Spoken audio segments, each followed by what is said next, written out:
Clash Royale.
Clash Royale. Download for free.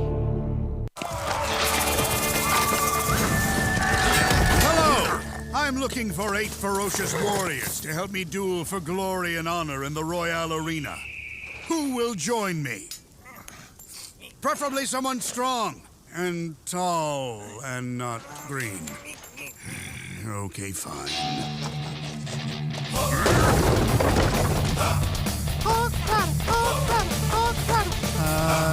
Yeah. Nice. One hill. Soon you must fight and summon the force within. All right!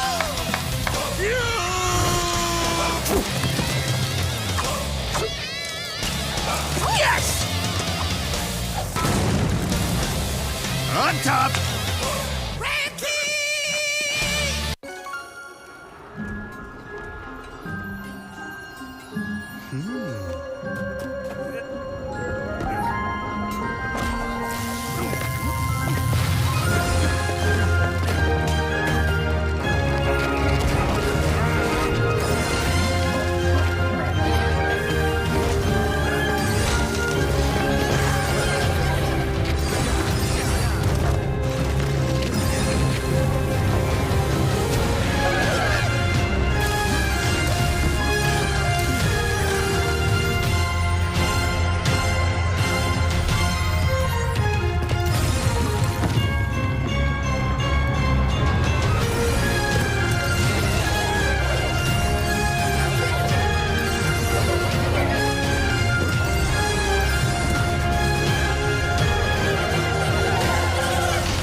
Maybe I should get back to battling.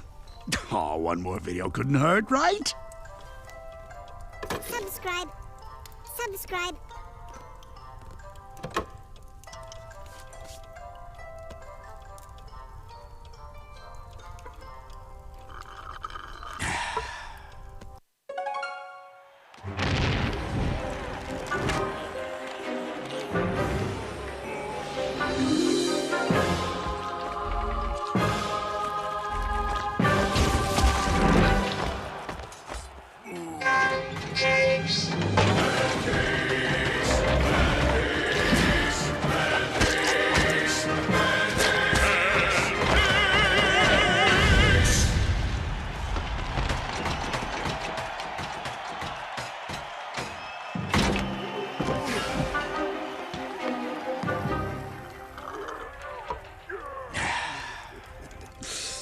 maybe I should get back to battling. Oh, one more video couldn't hurt, right? Subscribe. Subscribe.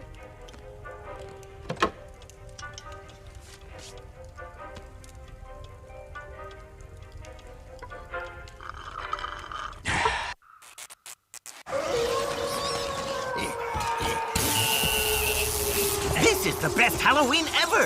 Nothing could spoil this. Uh-oh, meteor.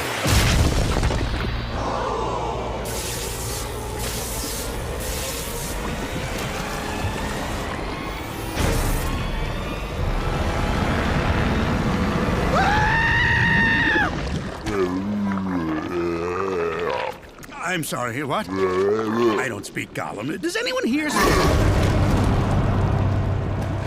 Now this is the best Halloween ever. Yes! Oh!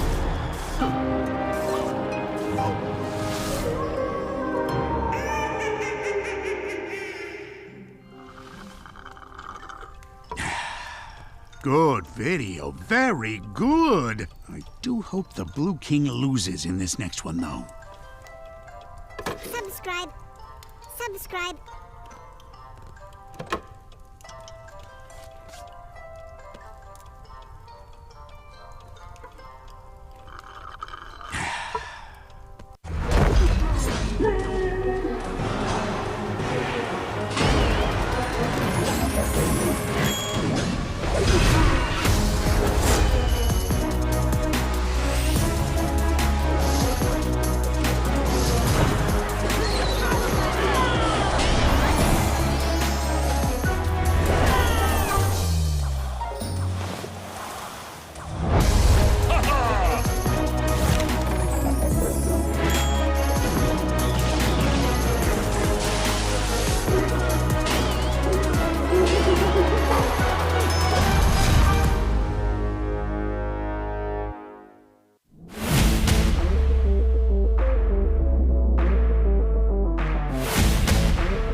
Clash Royale.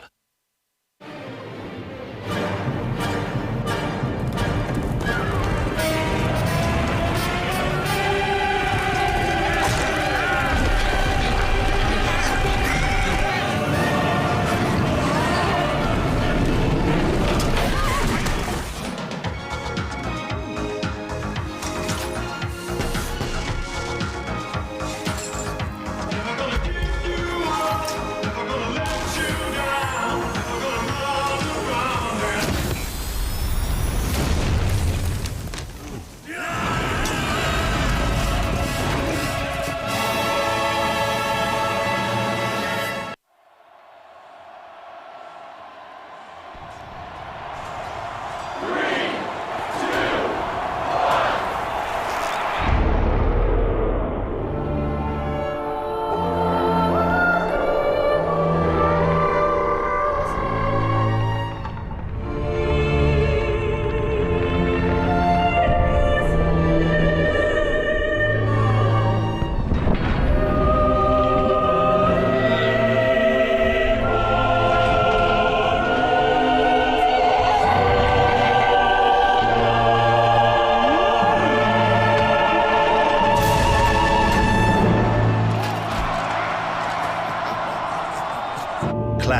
Royale. Download for free. Hello! I'm looking for 8 ferocious warriors to help me duel for glory and honor in the Royale arena. Who will join me? Preferably someone strong and tall and not green. Okay, fine.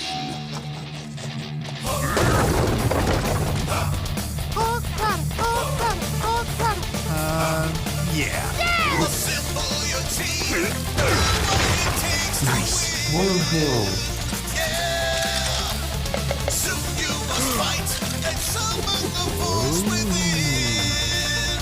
All right.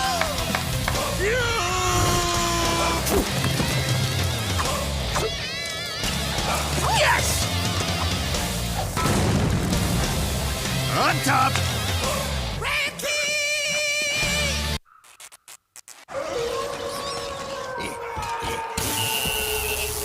This is the best Halloween ever!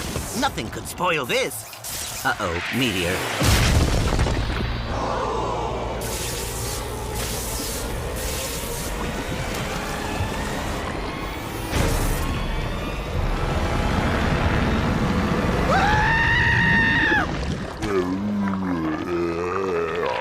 I'm sorry, what? I don't speak Gollum. Does anyone here speak?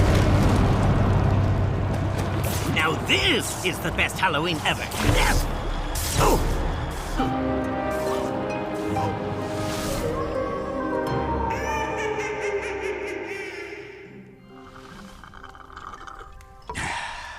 Good video. Very good. I do hope the Blue King loses in this next one, though. Subscribe.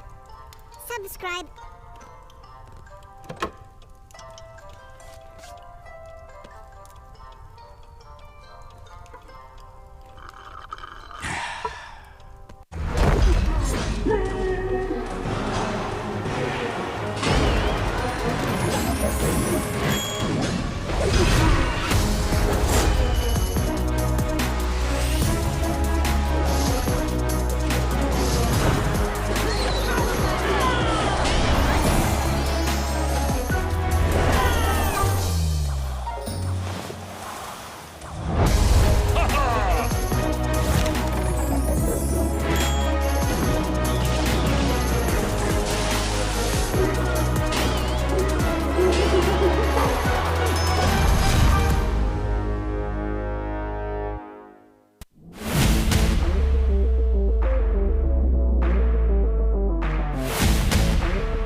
everyone, to Clash Royale League East full season. My name is Simon. With me is G-Clef. G-Clef, how's it going, buddy? Good. Second day. Yesterday we had 3 matches, and today we will have first match of Kix Team and also TTG. So that's exciting news. Yesterday we got to see both of the Japanese teams with a big win. 1-1 for China, 2 losses for Korea. Let's see what happens to the other teams now. Yeah, it's going to be a good day. TTG coming into this, would you say, as the underdogs of the season? So first of all, they lost their powerhouses. They lost their powerhouses to Nova. But that's not all. They got new blood, new fresh blood. They can kick in some gears, but they only have 2 in China and one back in US, and also one famous kid back in Singapore. Yeah. So in terms of teamwork, I wonder how it's going to go. 2v2, very likely the 2 Chinese players are going to be doing 2v2, and then rest comes down to 1v1. But we've had a lot of those scenarios where they keep on losing 2v2s, but if you never lose 1v1, you still come up with a win. Yeah. So that's what I'm hoping for TTGs. I think that's their best scenario, 2v2. If they can get that down, even better for them. And Kix, they're all over the place. They are literally the international team in East. What is it? 2 France, in Indonesia, yeah, France, Egypt, Japan. Yeah, that's it. It's a very international team. But today is going to be fantastic. We have 3 games for you. We've already talked about the first one ever so slightly, which is Kix versus TTG. Then after that, we have Ponos. No, Ponos. Ponos TTG. Wait, do I have the wrong paper? No, you have the right one. Ponos TTG, then Yes. Kix W.EDGM. That's big. And then it's FAV matches. Team Timing. A lot of matches today, a lot of big matches early on. But let's take a look. The regular season, August 15th to October 11th, and the playoffs, October 24th to November 1st. And during the regular season, 8 teams, double round robin, best of 3, 2v2, King of the Hill, 1v1. I don't know about you, but I am so happy that we get 2v2 back. 2v2 is one of my favorites. Yes, 2v2 with a ban card. And again, to tell you guys, a single player can play in all sets. You can repeat in best of 3 until we get into playoff. Then we'll have something else, best of 5. Prize pool, as you can see, it's a lot bigger than compared to the special season. And also, just to mention one more thing, it's changing. We did have wrong dates for the playoff. When the regular season is over, we'll have 1 weekend break, and then we come back with the playoff.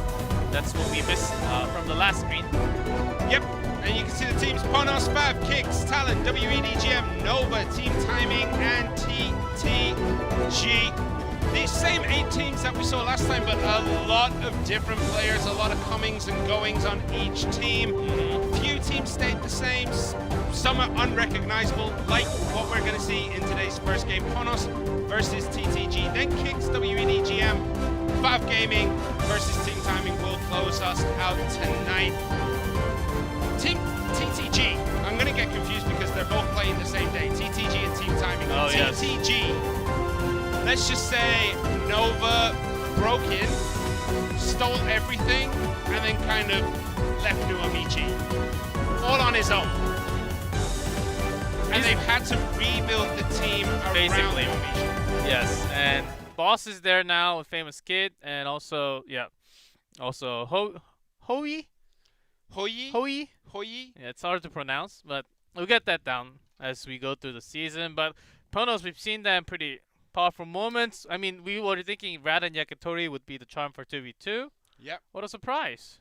Reiki Yeah. Jones kicking in. Reiki Jones did pretty well in 2v2 as well. They did walk away with the victory yesterday, so Ponos are already 1-0. One of the things, everyone was expecting Mugi to come out and have this stellar start because he is considered one of the greatest players on the planet. And his start was a good start for a new player, but then you compare it to Hajime, who played earlier, who on his debut all killed W.EDGM. Yeah, that was big.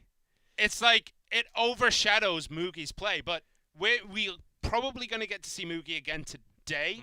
Let's see if he can at least do the same, if not make better results this time round. Yeah, both of the Japanese teams, Ponos and FAV, they are both playing the matches today. As the expectation level, I would say, compared, if you are literally comparing Mugi and Hajime, I think Mugi was a lot higher compared to Hajime. Just from the expectation from not just from Japan, from all around the world, but from the result last night, it was actually the opposite. So Hajime did shine a lot brighter, but they got a lot more matches to go through. So let's see what happens. And sometimes the brightest flame dies first, you know? Maybe that can was be his true. flash in the pan. We'll find out as the season progresses. I cannot wait for this game. Ponos TTG.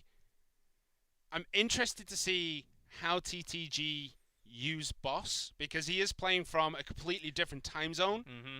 Right now, it'll probably be about 3-4 a.m. for him. Yeah, if it's East Coast, then it's literally minus 13 hours. West Coast minus 16 hours. So 1 to 3. That's gonna be rough. So it's like 3 to 5 or 2 to 5 a.m. back then. So Well- in terms of time zone, it's pretty hard. Yeah, last season's results, I believe 5 wins, 5 loss for Ponos. 2v2 was not there last year. 50% King of the Hill win rate for Ponos, 50% 1v1 rate.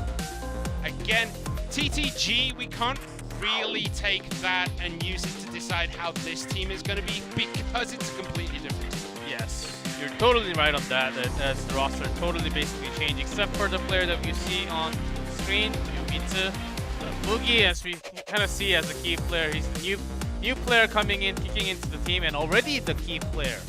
So you can basically see how important this player is going to be in the team. Yeah, we can see the 2v2 standings. Not much to talk about here because we've only had a few games. Ponos has Radin, Reiki Jones at the top, higher than Solomon, AUK, and Elsiop would be sick, I guess, because he also was 2-1, just underneath AUK. Interesting who we're going to see today. Will we see Radin Yakitori today? I want to say it should be Radin Yakitori, right? Yes, I think they want to try lots of things. They're trying lots of things, especially at the beginning. Yeah. Few weeks of the season, and then going with your standard duo, then 1v1. I think it takes at least 2-3 weeks to get that through, and then just go with the bang towards the end of the season. I think that's the correct way of how you go through the season of CRL. All right, so it is going to be Nuamishi and Hoyi. Yeah, it has I to be, believe basically. it has to be. If there's 2 people standing there in the studio, yes. it cannot be anyone Cannot else. be boss. So- Cannot be famous kid. Hui, I was looking through his historical results. He played for X-Quest, and then he played for... I can't remember the other team. He played for 2 teams. He played with 2v2 with Granzort, who is the coach of TTG. And he had a mixed bag of results. He would win some, lose some. He has beaten people like Solomon, Little Chen. What? Am I seeing things? Is that... That is, it's gonna be KK and Yakitori. KK's got a haircut too. But KK and 2v2? I mean, he could play in every set, but Ah, I so- would not have expected to see this. I was expecting not KK, but another duo from Ponos to come out because they have separated Rad and Yakitori. But this is an unusual combination with KK in 2v2. He has played a little bit. But anyway, going back to Huyi, he has beaten Solomon. He beat Little Chen and B-King in 2v2. So he did pretty well. However, his team never really got into a groove. I think the first team he was on, they finished 3rd overall in CRL China, and then it was like 7th and 8th. So his team never really gelled. Is this the team that's going to help him reach 3rd place, 2nd place this time round? We're going to have to wait and see to see that. But I'm excited to see him back. He took a break from competitive Clash, and now he is here. And he's going to be playing 2v2. Yeah, back in X-Quest, 2v2 ace in the team. And surely Yumitsu has been gelling with a lot of Chinese players. We could see it from social media also. So let's see how that works. And also KK going with Rad, Agumi, Yakitori in 2v2. That's something else that we have to talk about for Ponos. Yesterday they were focusing on the Goblin Barrel, lots of baits when the Tornado was banned. Again, Tornado is banned, as you can see. It's gonna be banned most of the time. I'm telling you, over 95% in 2v2. Near 100. I'd say it's like 99.99%. The only time it's not is when you try and juke out your opponent and they try and juke you out and you both ban Giant Skeleton, for example. That's been a time where I think we've seen Tornado sneak through once or twice. Or maybe just in an event match where you talk to the other players and have a truce. Let's just stop ban Tornado, ban something else. Let's ban Larry's. Let's ban E-Barbs. let's ban E-Golems. That's actually a good ban though.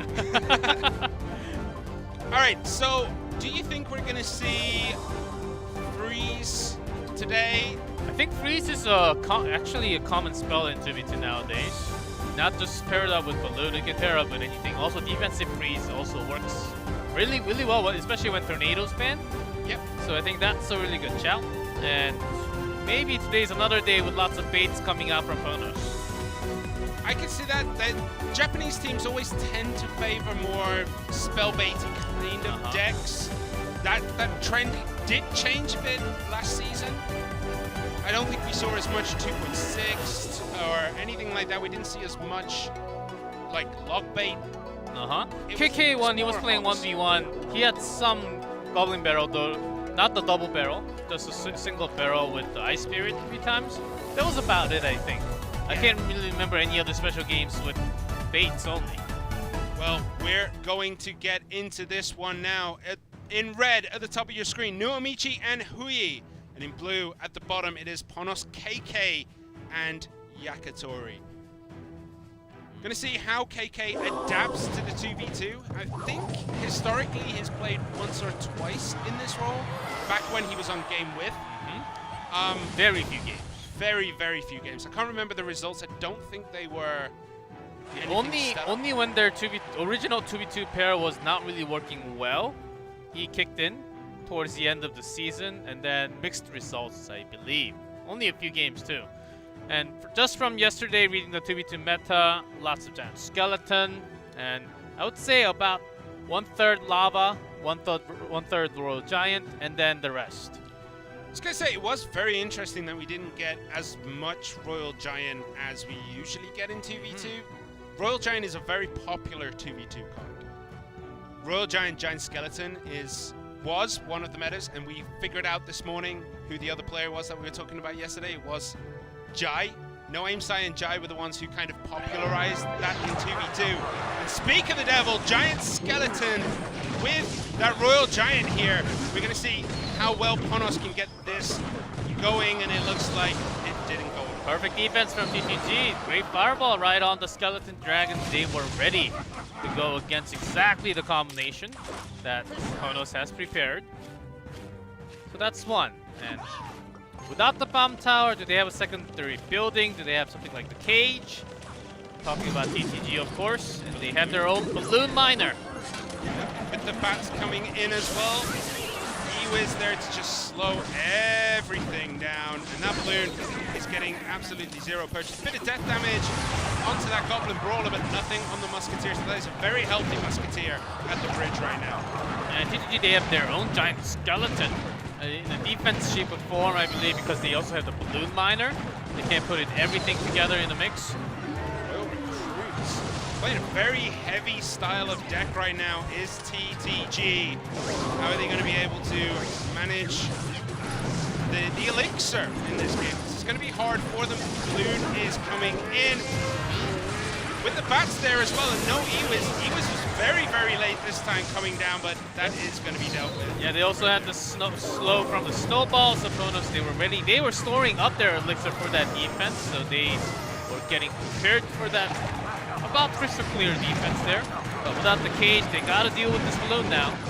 Cage gonna come back in cycle anytime soon. There is the fireball. The Musketeer is gonna try to clean that up. It does so. Death damage coming in, and that Giant Skeleton is distracted by a Fisherman. And here is another balloon.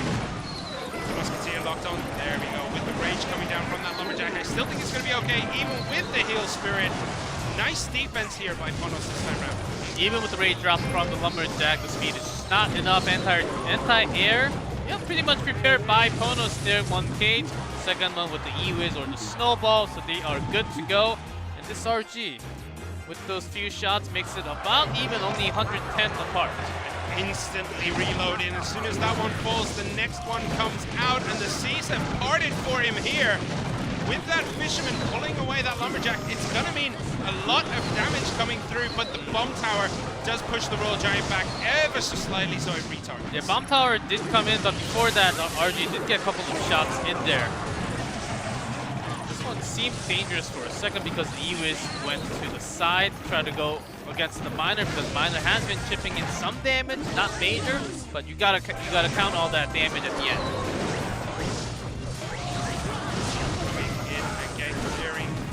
Up one more hit. It was 2-1. I think it was one more hit. It was just one more. But without the bomb tower, because there was no giant skeleton, now they load up with a giant skeleton. Winner in the back. Fireball to push that into the lobby. Oh, the balloon! Cleaning it up. Snowball comes in. It's healed! Just enough slow there. You're right. I thought that heal was going to be enough to just push it forward, but unfortunately it wasn't quite there. The snowball actually helped TTG's balloon ever so slightly because it pushed it into the range of Heal Spirit. But still not getting any significant balloon collections, but look at the damage on that tower. 1-7-3 remains. Second shot. 4 at the top. And with the spells, that seemed like a game for Ponos, but the fireball with those arrows that has been chipping in some damage every single time. It's a TTG grabbing first game. Yeah, both teams taking it down to the wire. Next spell wins, and unfortunately for Ponos, Nomishi and Huyi had that fireball. They had the arrows to go down, and that was enough to deal with it. Great game. Yeah. Very close. Fireball was one, but oftentimes it wasn't from TTG's side. Those fireballs weren't really hitting the towers together, but the range, you know, the range on the arrows, it's pretty wide. You can't really miss, and every single time you're hitting the tower also. So I think that damage really chipped in from Ponos' side. Yeah, it took a while for TTG to kind of get anything on the tower, like getting a good hit, getting a good amount of damage. It took a long time for TTG to get there, to start taking that tower down. But then when it got there, that tower just... 下了，我出球。箭雨小伞把秒了。 We see a lot of bridge pressure coming in here. Those arrows coming in absolutely clutch. 火球准备。 Yeah, it didn't really take all the units down. 有机会。 Still, it was enough to chip in some damage, a little less than 100 to the tower every single time. 然后你乔夫， And some more death damage from the balloon too. 箭雨小伞秒了。 Instantly reloading there. The Mega Minion is there to try and slow things down with Ewis, but look at that. Missed the minor catch at the bottom with the extra death damage. Knocks that down to 2, 4, 5, and after that it was just spells all the way. If this RG though got one extra hit after that, it would have been over, but they got Fireball and arrows just to make sure. Fireball, I think, would have left it with 1 HP, because I think it was a 173. And Fireball now does 172. So it would have left it with 1 HP left, so they needed the arrows to help finish it up. Yeah, and the travel time for the projectile speed for arrows is much quicker compared to the fireball, so you can get that damage a lot faster. Arrows nothing, little less than 100, 93. So you gotta take all those into account. But with the spell damage change the tower, I think 2v2 is a lot more competitive. It takes a little longer time, and the bridge fight has been won by Ponos still. I think that was a big take, even though they dropped game 1. Winning that bridge fight by changing the cycle of not having the giant skeleton with the RG all the time. They separated one from each other and then put that down on the bridge. And that was pretty cool to see in the middle of the game. Yeah, every now and then the seas kind of parted for Ponos' Royal Giant just to get through and get quite a lot of hits into the tower. But then there was just too much death damage. Once the giant skeleton from TTG went down, the Royal Giant ends up taking a huge chunk of damage. And also the bomb tower right at the bridge from TTG that helped them a lot to push that RG away I didn't from even its think targeting. of that. That legitimately changed the game, because that would have given Yeah, one there or would have two been more hits for that Royal Giant and it would have been over. even one more hit would have been a game for Ponos. Yeah, that's crazy.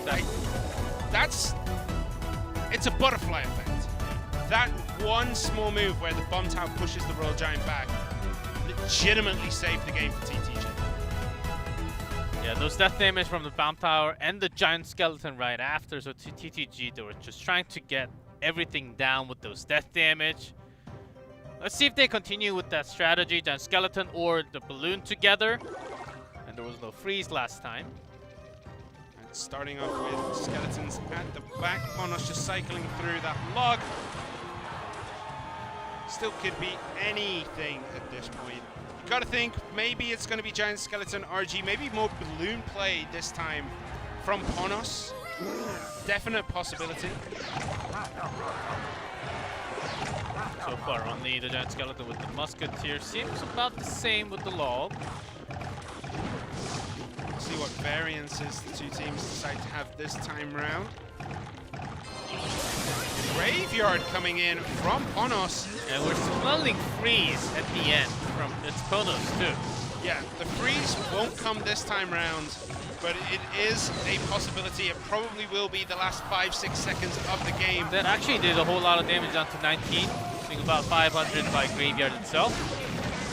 Mistiming the Royal Giant ever so slightly, so it still got caught in a death damage bomb and took a significant chunk before it crosses the bridge. The Fisherman here this time is going to free up a little bit of space for things to get across the bridge. Royal Giant again taking that damage, and freeze has to come in from Ponos. So there it is. We're going to have to expect to see that later on here. Had to use that defensive freeze, did not want to put down any other unit because of that heal spirit. If you put anything down, that it's gonna heal that RG back, but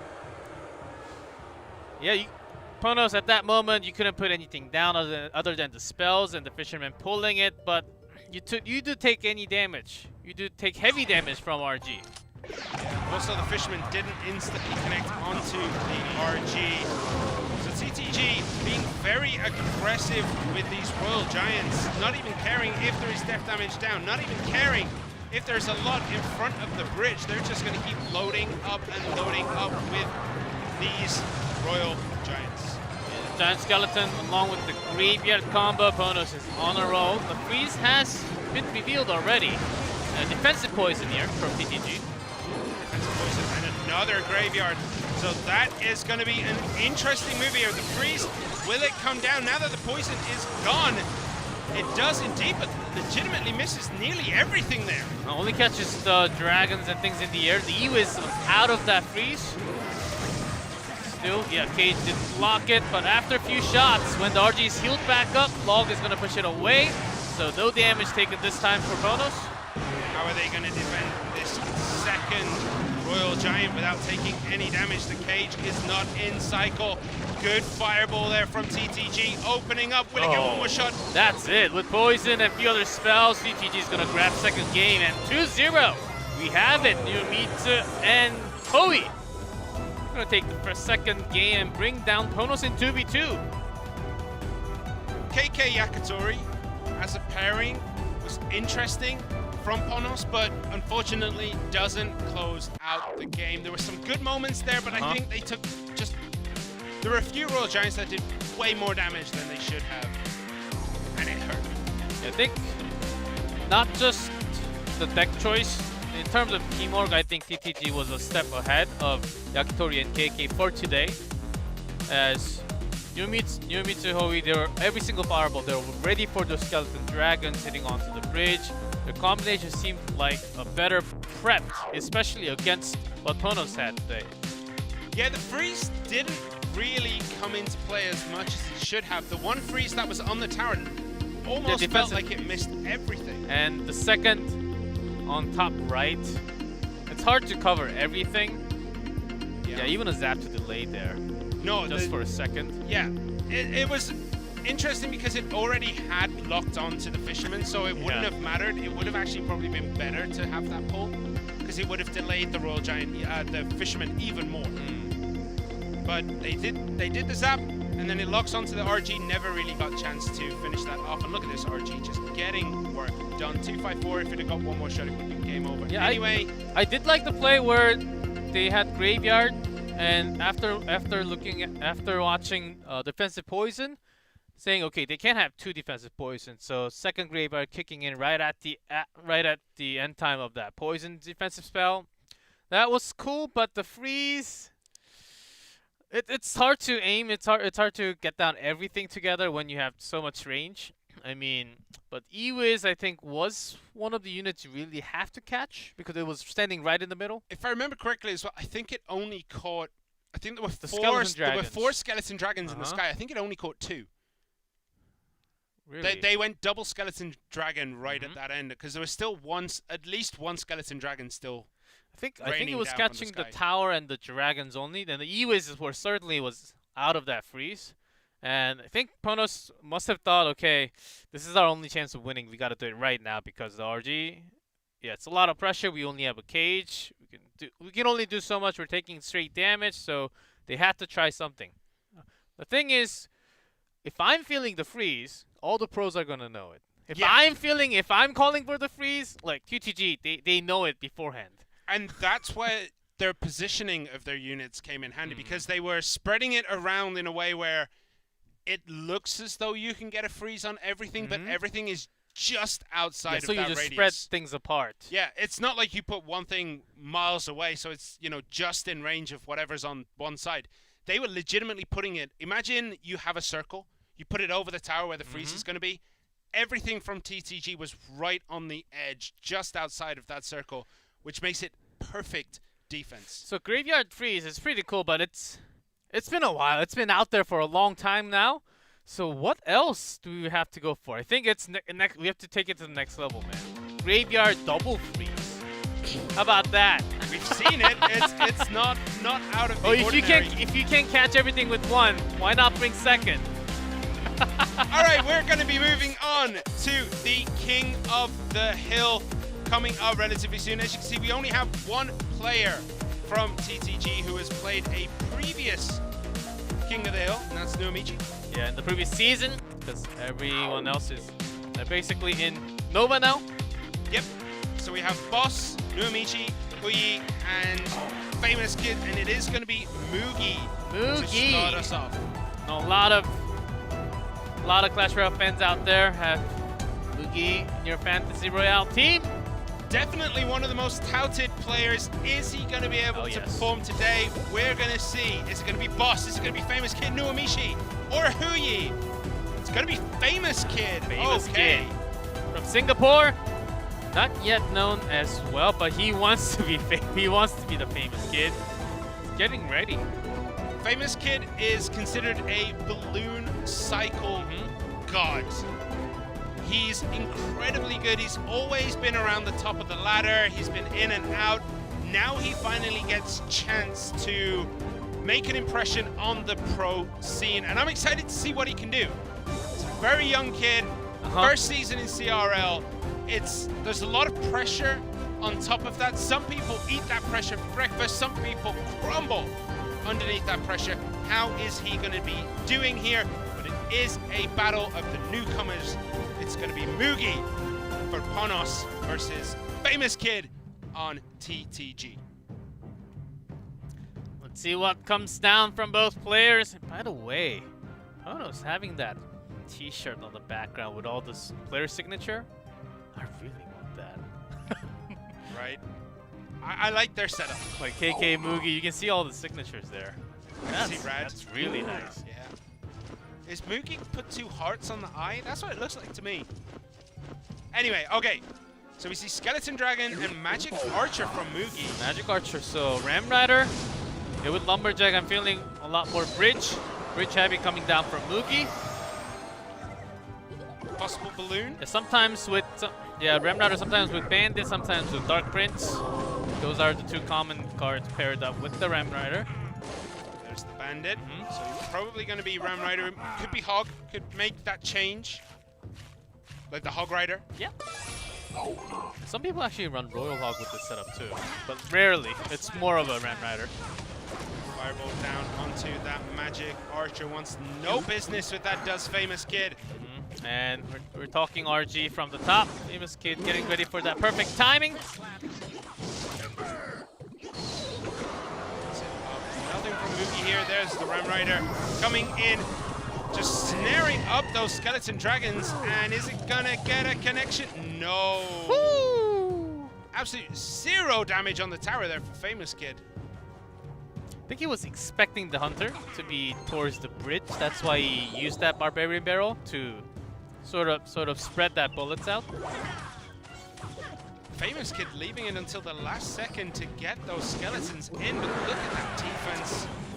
Absolutely stunning play from Famous Kid thus far. Yeah, only one shot Inferno Dragon ready instantly. Basically knew that was coming down, and last spell from Boogie should be Fireball. Fireball from Famous Kid there just to push everything back. No Ram Rider hit, one hit. The Inferno Dragon is distracted by those skeletons, and Famous Kid loads up with another Royal Giant. Nothing to reset this Inferno Dragon, so it's going to be hard to get quite a lot of hits with the Royal Giant, but you only need one hit every time to start making that value, start pressuring that tower. And that's what he needs to do at this point. Oh, Lumberjack does get a hit for that drag from the Fisherman. One hit into the tower from the Magic Archer. 1692 remain on Famous Kid's top left-hand tower. But on the bottom left-hand tower, 1528 remaining right there. The Mugi was trying to read the next RG cycle and had that Inferno Dragon ready ahead of time with the Lumberjack. So this is not going to be the most exciting RG of all time. Just the one hit. Skeleton surrounding big that push. hunter, making sure that the bandit doesn't get anything in. Another pull, but the Inferno Dragon locks With on. the reach! Fireball is there to reset it, but he's got nothing to follow it up. It's going to take a lot of damage. 1041 remaining. Famous Kid's tower is in a world of hurt right now. Yeah, without that Fireball, that could have been tower gone.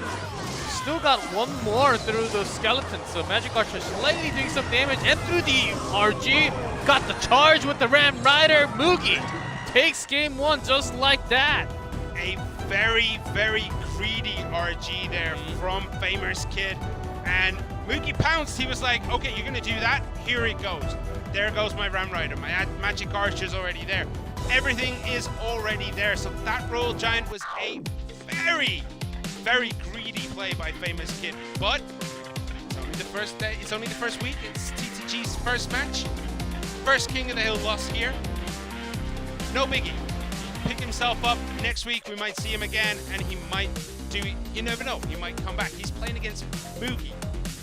So Moogie was having a big setup, collecting lots of elixirs until his big push, and then when that big push happened right after this moment, Famous Kid, he spent a little too much elixirs, and his cycle was actually off right after this moment, where he couldn't really pair up RG on his own by throwing down all the spells like the Fireball and the Log together. The Ram Rider almost snuck through. It was denied, but the Inferno Dragon gets a very good hit in, and that extra hit from the Magic Archer. These skeletons. I think it's right here. Bam. That is an RG. incredibly greedy RG. Unfortunately, it would have worked if the Fisherman had caught the Ram Rider, but as it caught the Bandit, the Ram Rider was just free to go through, free to connect to the tower, and that's murder she wrote. A Ram Rider on your tower when you're already down to 1,000 it's not good business. Yeah, and when you are putting down all those units, and I believe he had the Fireball, or Fireball just came back in his hand. He had the elixir, but it was ticking down to the last final few seconds, and he really had to get the push with the RG, or else he was only going to lose. So I think that was his last bet there. But of course, Ram Rider charge a lot faster than that, and it also provides slow. Yeah. Snare. And the snare on the Royal Giant basically makes it move at 0.0. Yeah, he doesn't move.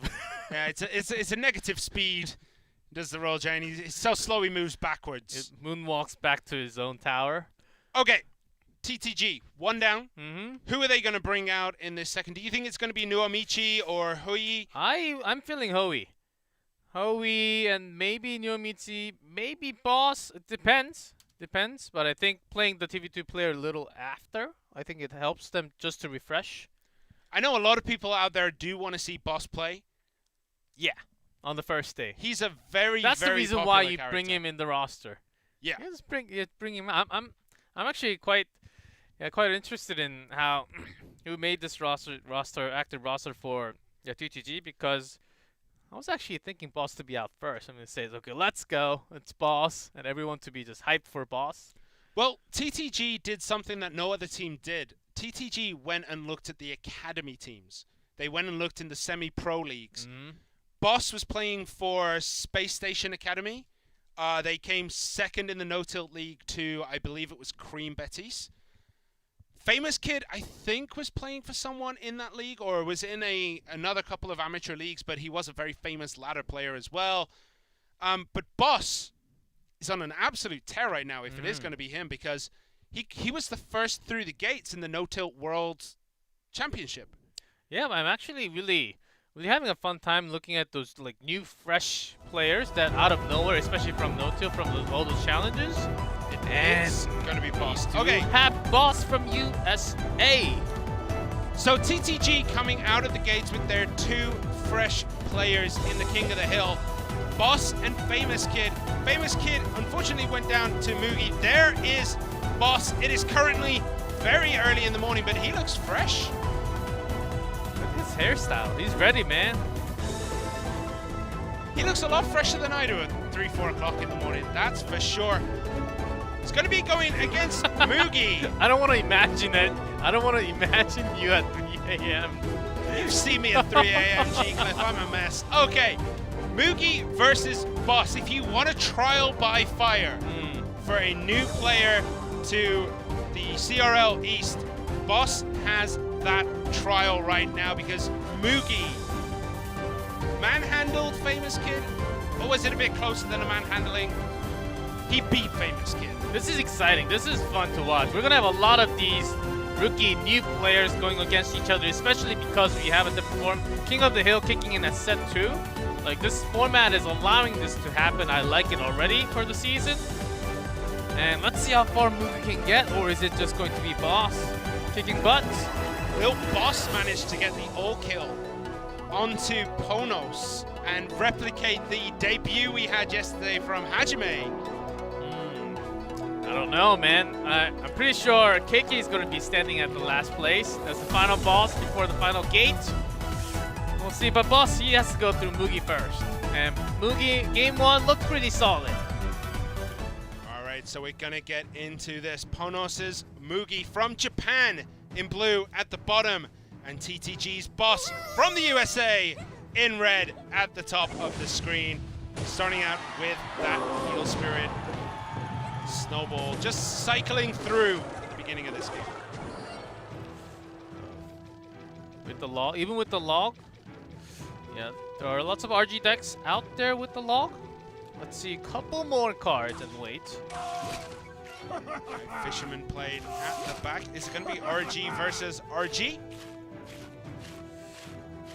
see a lot less Snowball with RG. Lumberjack played on the left-hand side. Does Boss have anything to answer that? Skeletons and Love, nice defense straight out the gate, but it's going to take one hit from that Lumberjack. Fisherman connects to the tower. A couple of hits, but the Musketeer is there to help clean that up. 1982. That second slap did kick into the tower, so that's gotta hurt. Look at running, especially with the recruits. I was saying with the Lumberjack, it's gotta be heavy push. It is RG from Boss, and the Fisherman is there to pull it into the middle with the recruits there. Is going to be able to get a hit. Just the one shot off this time round for Boss. And what is Mugi going to do to pressure the tower? Is it going to be the balloon? Is it going to be Graveyard? I'm feeling balloon with the Lumberjack. I think he wants to go all the way with that Lumberjack, providing that rage. There it you go, is. you're right, Simon. Boss has nothing to answer. He's only got 6 elixir. What is he going to do here? Hunter, Wait yeah. for the Heal Spirit and lets that tower just go. I think he was basically saying, okay, that tower's gone. Even if he put Hunter down before, it was going to provide rage, and Balloon was going to finish it anyhow. So he wanted to collect his stall for a few seconds. Heal Spirit did come in and heal that RG. 833 and the Hunter got one shot off on that tower. With one tower down and going into double elixir, Boss has a lot of work to do. Mugi can put up a defensive wall that can just stop everything from coming through.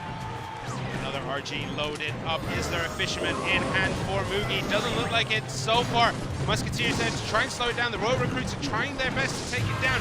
253 left on that tower. It's going to be one more shot needed for that RG. Now here it comes. Going for that 3 crown as the King Tower is pretty much damaged.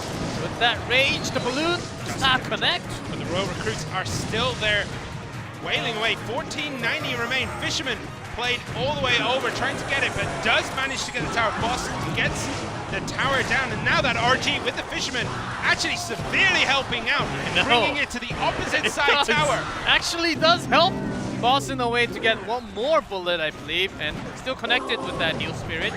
So not too bad, and Mugi decides to go for that 3 crown again. Musketeer and even minions locked on left. 3 Royal Recruits, 2 Royal Recruits now on that side, going with the balloon.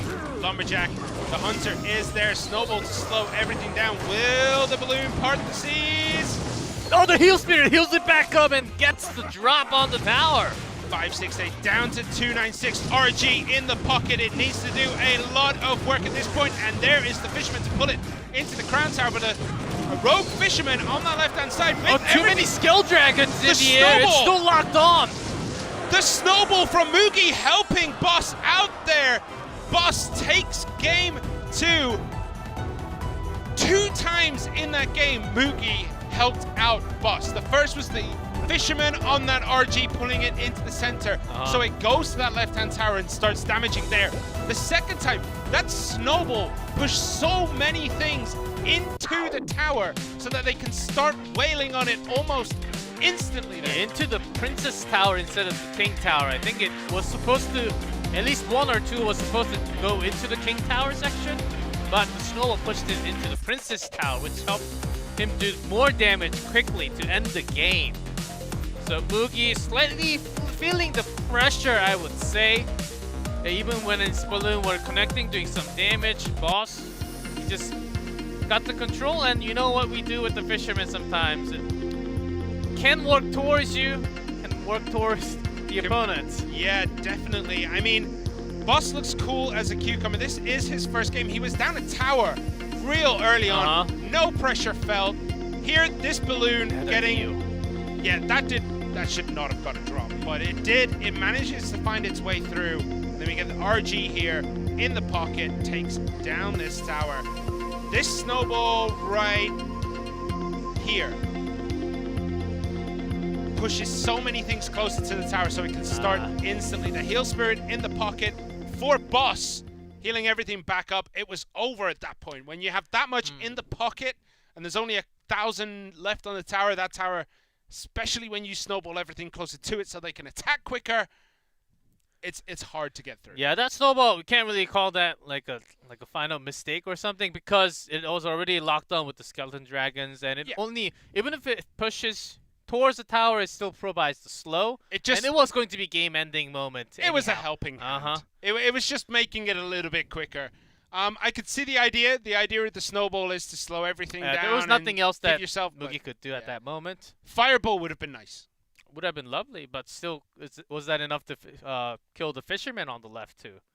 It would have been enough, but he didn't have Fireball with him. Yeah, of course. So, unlucky. Mugi going down, so who is going to be coming out second for Ponos? Boss taking the W for TTG and is going to go against Yakitori. Yakitori, I was feeling Reiki. Right? Oftentimes he kicks in the middle, like not every single match, but like once in a while, and then he brings some games to himself. But today, Yakitori playing 2v2, not having his day so far, but coming back strong in 1v1 now. So Yakitori has a very interesting history when it comes to 1v1 games, especially with the special season. He went 0-2 in the regular season King of the Hill. We get to the playoffs and he enters beast mode. He ended up going 2-1, 4-2 in terms of games. Kept Ponos alive a lot longer than they should have been alive. Yeah, and I remember last season, and even during the regular season, temporarily. Using lots of lava, and you know what happened to lava decks in our previous season.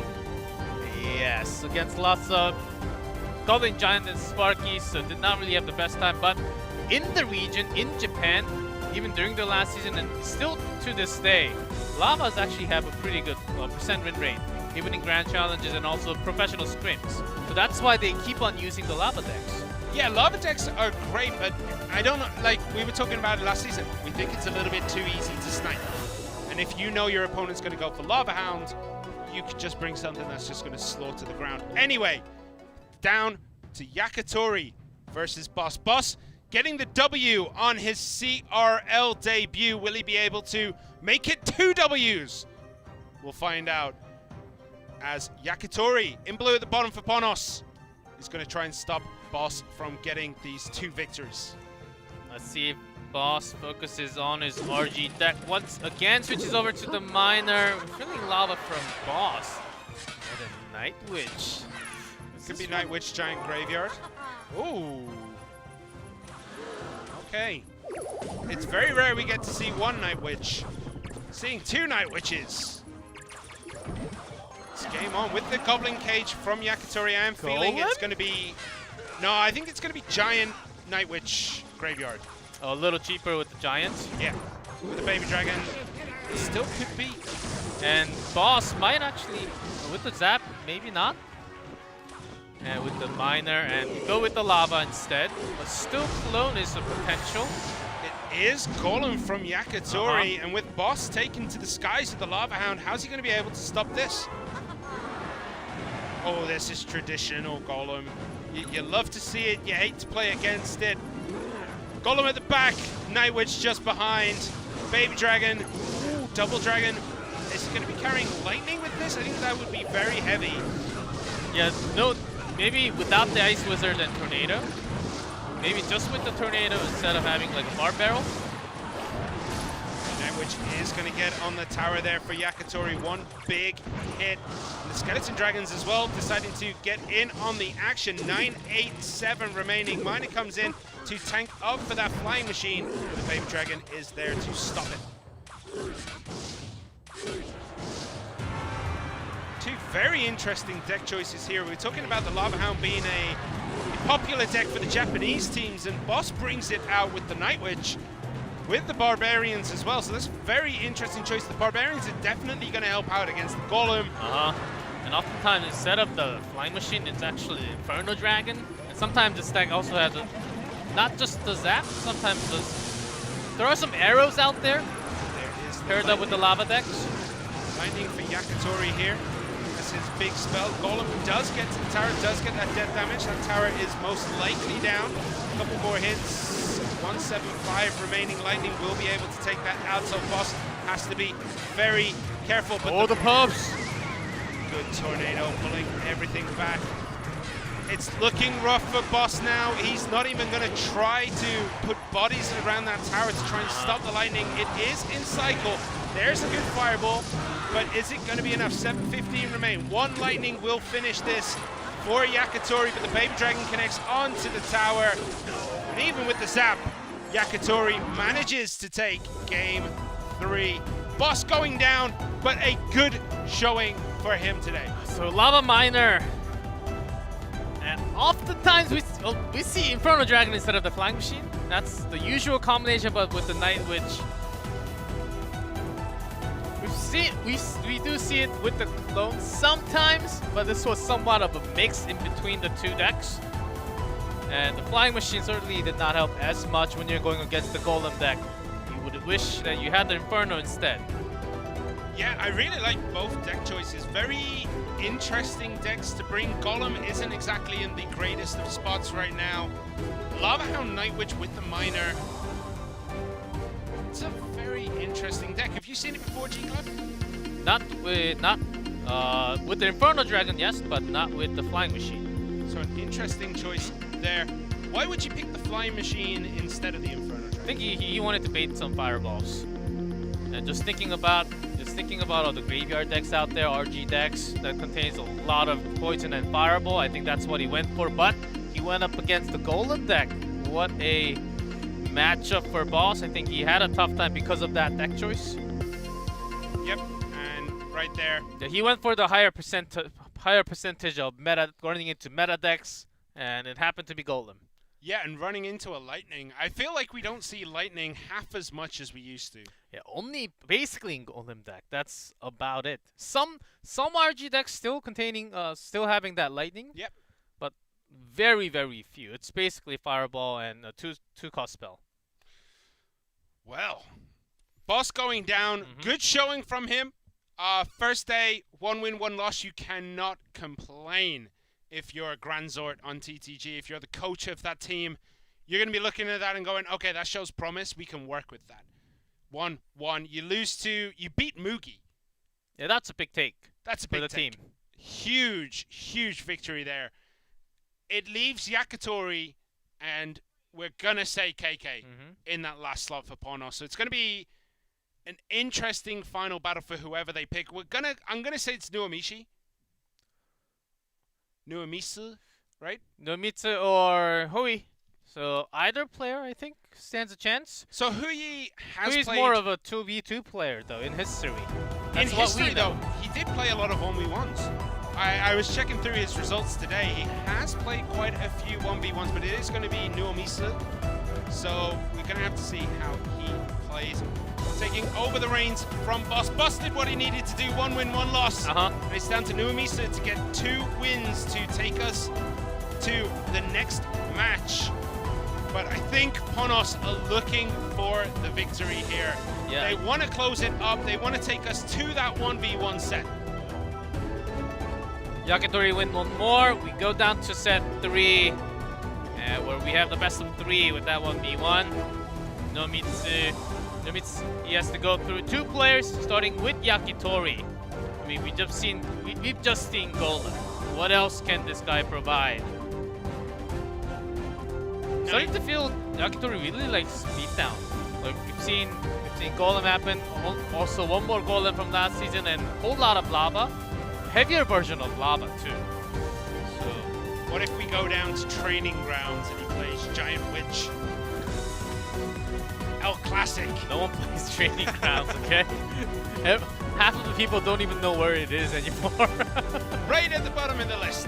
On that road where all your trophies are, on the trophy road, go right to the bottom. That is where you will see Giant Witch. But he could go for maybe Lava Loon. Yeah, Lava Loon's another option. I mean, Lava Loon with the Miner. We see it with the Bard. That's... I still think we see more of Lava Loon compared to the Lava Miner cage. It's about half and half, but slightly more of Lava Loon in competitive, I think. Just comparing the data from No-Till that we had just within this week, too. Alright, so we're going to get into this game between Yakitori and Nuamisu. Who's going to take this one? Yakitori in blue at the bottom, Nuamisu in red at the top. Yeah, Ponos on a set point. And I'm going to guess the final player, if we go to that final game, is going to be KK from Ponos. You would expect to see it. It could be Tengod. Tengod wouldn't be a bad Ponos shout is either. trying a lot of different things this season. I personally like it.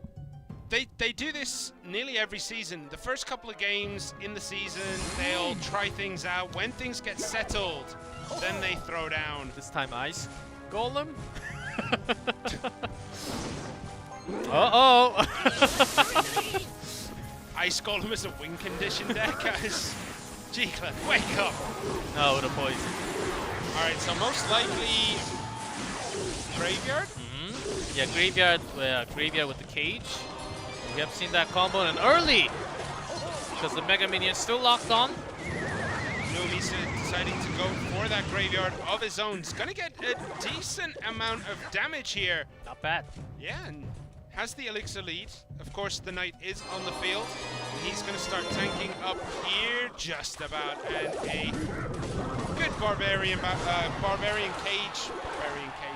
Barb Hut played in the center there, right down deep.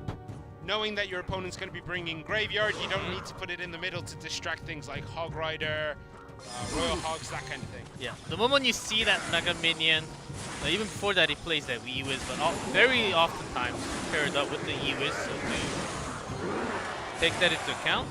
Instead, it is going to be Inferno in this. Some emote spam coming down on that left-hand side for Yakitori. CRL number 1, of course. Right, so Knight on the right. yeah, no graveyard coming in from Nuamisa. Realizing that there's probably enough here from Yakitori that the defense would be easily mountable, but Yakitori going with that graveyard on the right. Poison is there for Nuamisa, but still going to take a lot of damage from this Baby Dragon and a couple of scratches, and it's almost tied the game up. Let's see if that was really worth it, because the Bar Pod is actually on the left, and that could have used that offensive poison on the hut. Yakitori still loading up a lot on the left because of those Barbarians still spawning from the hut. It has to keep on pressuring. Another graveyard coming down on top of that Barbarian hut. Interesting to see that. The Skeleton's going to actually help take it down. Poison comes in. A lot of damage is getting done to this tower. Overtime 12:30. And after the poison, it'll be just about 11:50. So interesting to see Yakitori go both sides and manage to get damage on both sides. Yakitori waited for that poison to grab maximum amount of damage onto all those Barbarians coming down after the hut is gone. But Nuamisa, even without the poison, did a lot with just the skeletons from the graveyard there. Yeah, managing to chunk another couple of hundred damage in with a graveyard that felt like it was coming out of nowhere. So really enjoying this graveyard play right now, and another graveyard coming in, and there is a lot to tank for this graveyard, but with the Barbarians coming out with those Skeleton Dragons, it's kind of hard to see the HP. It's 800 something right now, 700 something, 729 remaining on that tower, and that's a big amount of bodies coming down this lane. Tornado was okay, but no follow-up damage because he had to save up that poison for a defense. Yakitori's on it.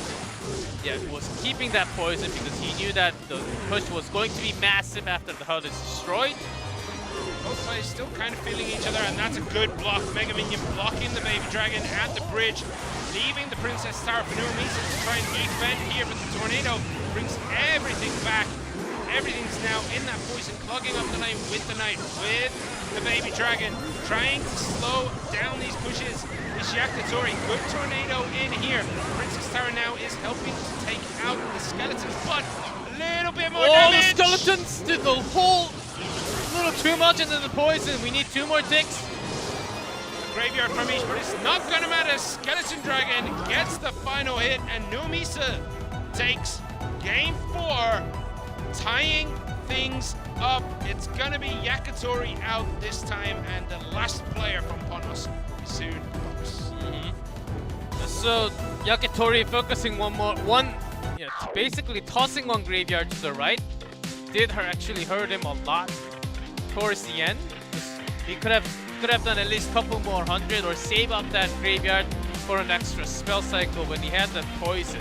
It's hard to say because I don't think if it had gone on that side it would have done much damage at all. So it might have been a little bit more, a few more ticks, but nothing He major. could have just saved it and just throw down the poison. That's what I wanted to say. And few of Yakitori's Tornado did end up helping when there were units trying to go across the bridge, making sure your Princess Tower is not locked onto a single unit. But when Yakitori used Tornado as an offensive to get everything together to follow the damage, didn't really quite do its job as much. Yeah, that Tornado there was an interesting choice. It didn't really accomplish much. And unfortunately, you know, that push does end up taking Yakitori out. So it's going to be Nuamisa. We're going to say it's KK. I can't see Ponos. Though, we've already been surprised once today. Or the amazing Mikambuya comes back. One can dream. No, he's not in the roster. It hurts. The old days. The good old days of Mikambuya. I mean, I still dream a KK Mikambuya 2v2. How awesome would that be? G-Clef. please. What are you doing? Okay. Please, take... All right, get out of your chair, walk out that door, come back when you mature. Okay, last game of this King of the Hill between Ponos and TTG. Who do you think is going to take it? I mean, we've seen... I think it's going to be basically 99.9% KK. Just assuming that it's going to be KK. We've seen some snipe decks. It's because we see so many graveyards, so many RG. We've seen some customized snipe decks yesterday, which actually worked pretty well. Like we've seen it from Sado, we've seen it from a couple other players. Like switching few key cards into like a Magic Archer, into a Flying Machine, or we've seen Clone happen, which actually ran into a really bad matchup, did not end up getting a win. But Clone's actually not bad in this meta. Not bad, but not great either, right? Yeah, if it's great, then it will be totally in the meta. All right, so Nuamisa versus KK. KK did end up beating Nuri yesterday, but it wasn't the cleanest of victories. But that's one thing that Team Timing have always kind of beat. Teams do beat them. But it's never the cleanest of victories. Team Timing are just that team who will always lose, but always put up a good fight. That is true, and they're also playing today, I believe. Yep, Let's see how they do, if they do this exactly the same. And KK, almost until the last graveyard that actually did like 1,000 damage, he was losing the entire game. And it was also the game 5 of King of the Hill, I believe. Yeah. So that was actually close until that big moment. I think Nuri overcommitted, right? Yep. If I remember correctly, Nuri overcommitted. The Ana pushed right before that. Yeah. Right before the graveyard of KK, so KK was able to take that advantage and basically have a win in overtime. Let's see if that happens again, because we're seeing a lot of graveyards happen today. And Nuamitsu, he just won with a graveyard. All right, so there's gonna be KK in blue at the bottom of the screen. Nuamisa in red at the top. TTG versus Ponos. TTG do have match point if they win this, and it is going to be set point for Ponos. So Ponos really do need to win this. KK needs to get the W here to take us to that 1v1 and keep their perfect record alive. What are you feeling for KK? Some bridge spam? Graveyard. Bar barrel. It's all coming up graveyard right now. I mean, it's bar barrel. I'm feeling lots of graveyard, or... I'm going to say RG for Nuamisa. Could be Royal Hogs. Yep. Could be Royal Hogs for KK too. But let's see. With the Knight, yeah, graveyard. Yeah. Seems very, very likely with that poison. I think we'd go up to like 95% on that prediction. Snowball there just to make sure he takes no Musketeer damage. Both players just feeling each other out. Royal recruits now from Nuamisa. KK dropping the bomb tower. So is it Hog Rider? No. Can still pair up with the balloon. There it is, the balloon for Nuamisa, but is KK running graveyard? Is he going to be running a Hog Rider? I don't think it'll be Hog Rider, but good defense on this balloon. The bar barrel deleting that heal spirit. Nicely done by KK. Exactly. No graveyard from KK here. No elixir. No elixir for it. I just looked at the elixir. I was like, man, what? That should be. Yeah, it feels like it's been a while, but still in single elixir time. Look how much damage that got, though. Musketeer got so much work done. 1-1-1-1-1. She's powerful. She Gotta is? say. Gotta say. All right, so KK now has a very commanding lead against Nuamisa. Royal recruits are played at the back. We're going to see how Nuamisa can get a game-winning push right here. Balloon played all the way left. Lumberjack coming in. The bomb tower is down. Ewiz to try and slow things down. Finally, the Princess Tower starts attacking, and that is a good bomb tower placement. That balloon is going to get no purchase this time round.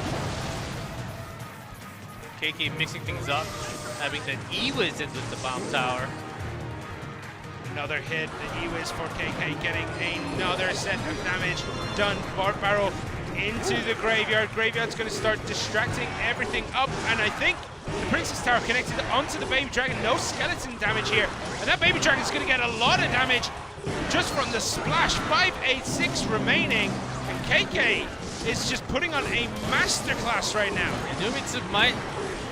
Yeah, with no balloon this time. I think he was also thinking, do I really go for it this time? Because he also got the rage down from the Lumberjack. Waits for a second time. Incoming balloon again. Bomb Tower is there to slow everything down. Snowball to push the Musketeer away. So she starts attacking that Royal Recruit, then the Lumberjack, then the balloon. This balloon might actually get a lot of damage. It's raged up, it's got a lot of health. Oh! And that is it! Nuomicha out of nowhere. You can see what it means to him. You can see how shocked KK was. What a balloon! What a game! That Teal Spirit Stairways to Heaven, you bring it straight into that Baby Dragon, healed up, raged. Ponos 1-1, TTG 1-0. What a day for TTG. The team that we were all saying would not have much of a chance this season because they seem to have been stripped bare. They're rebuilding. Everyone has like a dodgy rebuilding season. They've come out and made an absolute statement, taking Ponos here. That final moment literally got me. I mean, I don't think even KK was expecting that sort of a play to happen. I don't think he respected it enough. Because the snowball was beautiful from Nuomisa. I don't know if you saw it. It pushed the Musketeer into a position where it would lock onto a Royal Recruit, not the balloon. It would then lock onto the Lumberjack, not the balloon. Incredible. This Musketeer, though, look at the damage it got done. Yeah, I wish we got to get... Pretty sure we're going to get the final few seconds. In replay. Yeah, that Baby Dragon, yeah. And second one also connected. Yeah, so here, watch this. Snowball comes down, pushes that Musketeer. Now it targets a Royal Recruit, targets another Royal Recruit, targets the Lumberjack. This balloon is free, and that Heal Spirit heals it all the way back up from the little bit of damage it took. Incredible by Nuomisa. I think KK was calculating that it's not going to get a second drop, and he's going to be safe with the net damage because he was saving up some elixirs. He was up to like 6. He was looking for that final push, but that final push never came. What a game. Nuomicha take a bow. That does finish TTG versus Ponos. TTG are victorious. And we will be back after a very short break.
And welcome back to Clash Royale League East.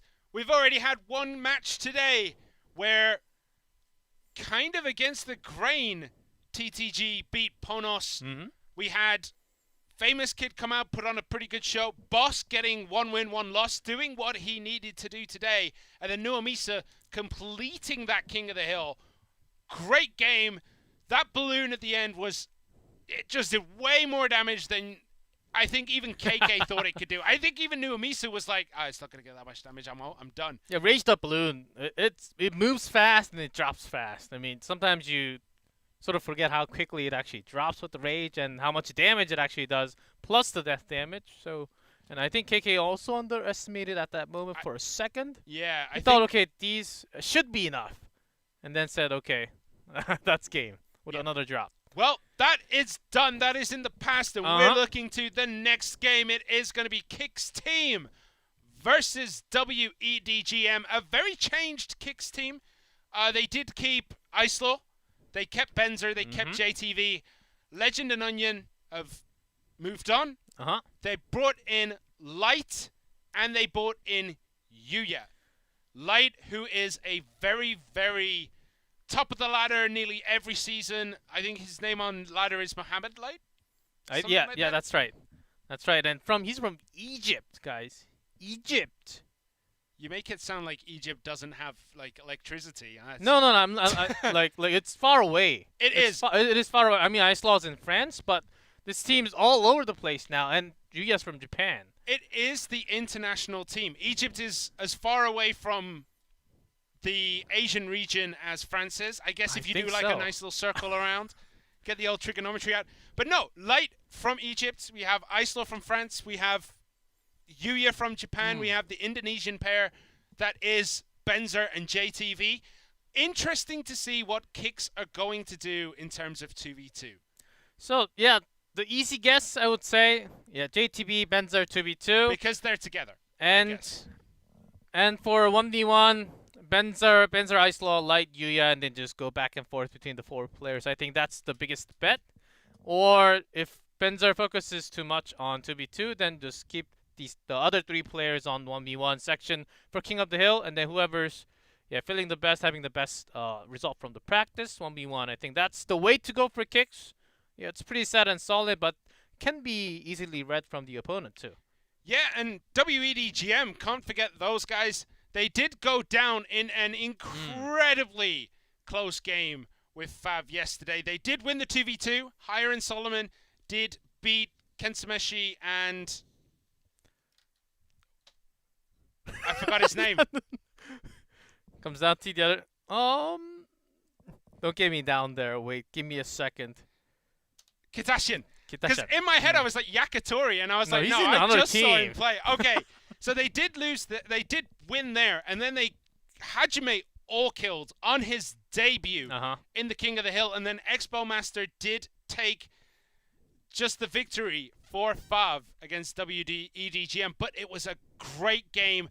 Closest Clash Royale I think we've seen between 2 teams, especially it was first and second place of last season. It was much closer than those finals from the special season. Yeah, that was a 3-0 stomp. It was just closing doors for W.EDGM. I mean, FAV just nailed it. And with the new roster, I think they're even stronger. But W.EDGM, that's yesterday. Just throw that down. It's a new day, fresh. I think yesterday what happened against Hajime, of course Hajime was godlike, really good yesterday. But W.EDGM, they weren't too bad. I mean, they won at least one of the 3 games. They had some hard counter matchups. So today, just refresh everything. Again, you're against a different team, Kix. They have been preparing a lot. You have less data to go through, of course, because they didn't play on the first day. But still, W.EDGM, you can always count on their strength. Imagine W.EDGM's start to the season. They start off playing last season's champion. The next day, they play last season's 3rd place. They're in the sandwich. They're basically playing everyone who were around them at the end of last season's special season. I mean, it's a rough start, and it can have an effect. If you lose a couple of games on the bounce at the beginning, even if it's against the toughest opponents, that can get in your head for the rest of the season. Yeah, you only have limited amount of matches. That's the regular season. Still, the top 6, they do go through into the playoff, and then I believe top 2 got seeded, and then the second to 6, yeah, they do have to play from the beginning of playoff. The 7-8, they don't go into the playoff, but still, yeah, getting into the top 2 is your goal for the regular season. So if you start with a 0-2 after losing today, then that's a big stress for the entire team. Yeah, you're going to be looking up at everyone else because you are going to be sitting at the bottom of the table 0-2. You're going to have a hard time trying to build morale. But the one thing that W.EDGM have over a couple of the other teams, especially a team like Kix, they all live together. You can have them like boost each other up. You can have someone who's there to just bring the light, bring the joy of playing. And that has a very positive effect of just being around people who are talking constantly about Clash Royale. Can help build the morale, help build the team. And here we look at last season's results. 5-5 last season for Kix, 7-3 for W.EDGM, but as mentioned, Kix did finish third. Yep, and also Coach, the previous player from the team, Mountain, is leading the team. And of course, we do see Benzer did go into stage 3 no-tilt just a few days ago. The last qualifier, I believe he knocked out Higher in the final, right? Semi-final. Semi-final, huh? So he knocked out Higher in the semi-final, so... That was a 3-0. Yeah, I want to see a repeat of that, please. Yeah, a little bit of rematch. bad blood between them, maybe. Yeah, because that was just, I believe, 4 days ago, or maybe 5. Yeah, and it was absolutely heartbreaking for Higher because he had been up and around that like quarterfinal, semi-final stage nearly every qualifier, and every time he runs into another CRL pro who just had his number and at that point. And guess what Higher banned against Spencer? Motor. You would, yeah. Yes, of course. No ban cards in 1v1 in the season, but if you're up against Spencer, always a safe pick. Alright, so it is going to be Higher and Solomon, I believe, again. For W.EDGM, they did play incredibly well yesterday. They went 2-1 against FAV Gaming. So, hoping to get a strong result here, again in the 2v2. But questions have to be asked about. Alright, so it is going to be Light and Ice Law here in the 2v2. Very interesting pairing here. There is Ice Law. As you can see, a couple of his previous accolades up on the wall. Second place at the Super Clash Tournament Halloween, I think that was 2017. And there is Light. Communication can become an issue, you know, when you are not at offline together in the same place when you're playing 2v2. That's what I think might be an issue, but if you're sending out Light and Ice Law in the 2v2, it probably means you've solved that issue. They're probably on like a call or FaceTiming each other. We don't know what they're doing right now, but the one thing you can guarantee is they have to be talking to each other. Of course. Because otherwise 100%. it would be an incredible risk from Kix Team in this 2v2. You know what happens when you're not talking to your teammate? When there's a Goblin Barrel. Both Double log. Yeah. Double log or double barrel. Or that single Goblin Barrel. You know what's beautiful though? What? You double log it and then they play like Skeleton Army, just Bridge or something at the same time, and you get all that value. It used to be okay, but with the log nerf, it's not as good anymore. You know? It hurts. It doesn't kill the princess. Alright, so we're going to be getting into this one relatively soon.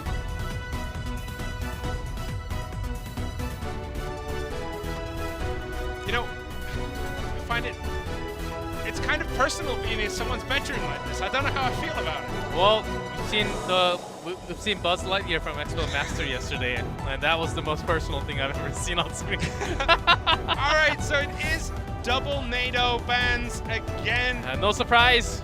100% ban rate here for Tornado. I don't think any other card has been banned so far. Oh, we had one other card banned yesterday. Tornado with something else that I don't remember. I put that out of my mind. Only Tornado gets banned in 2v2. Yeah, man, just in case if you don't know, if you play the ban card, the moment you play that ban card, you lose the match, which did not happen yet. And hope it doesn't happen.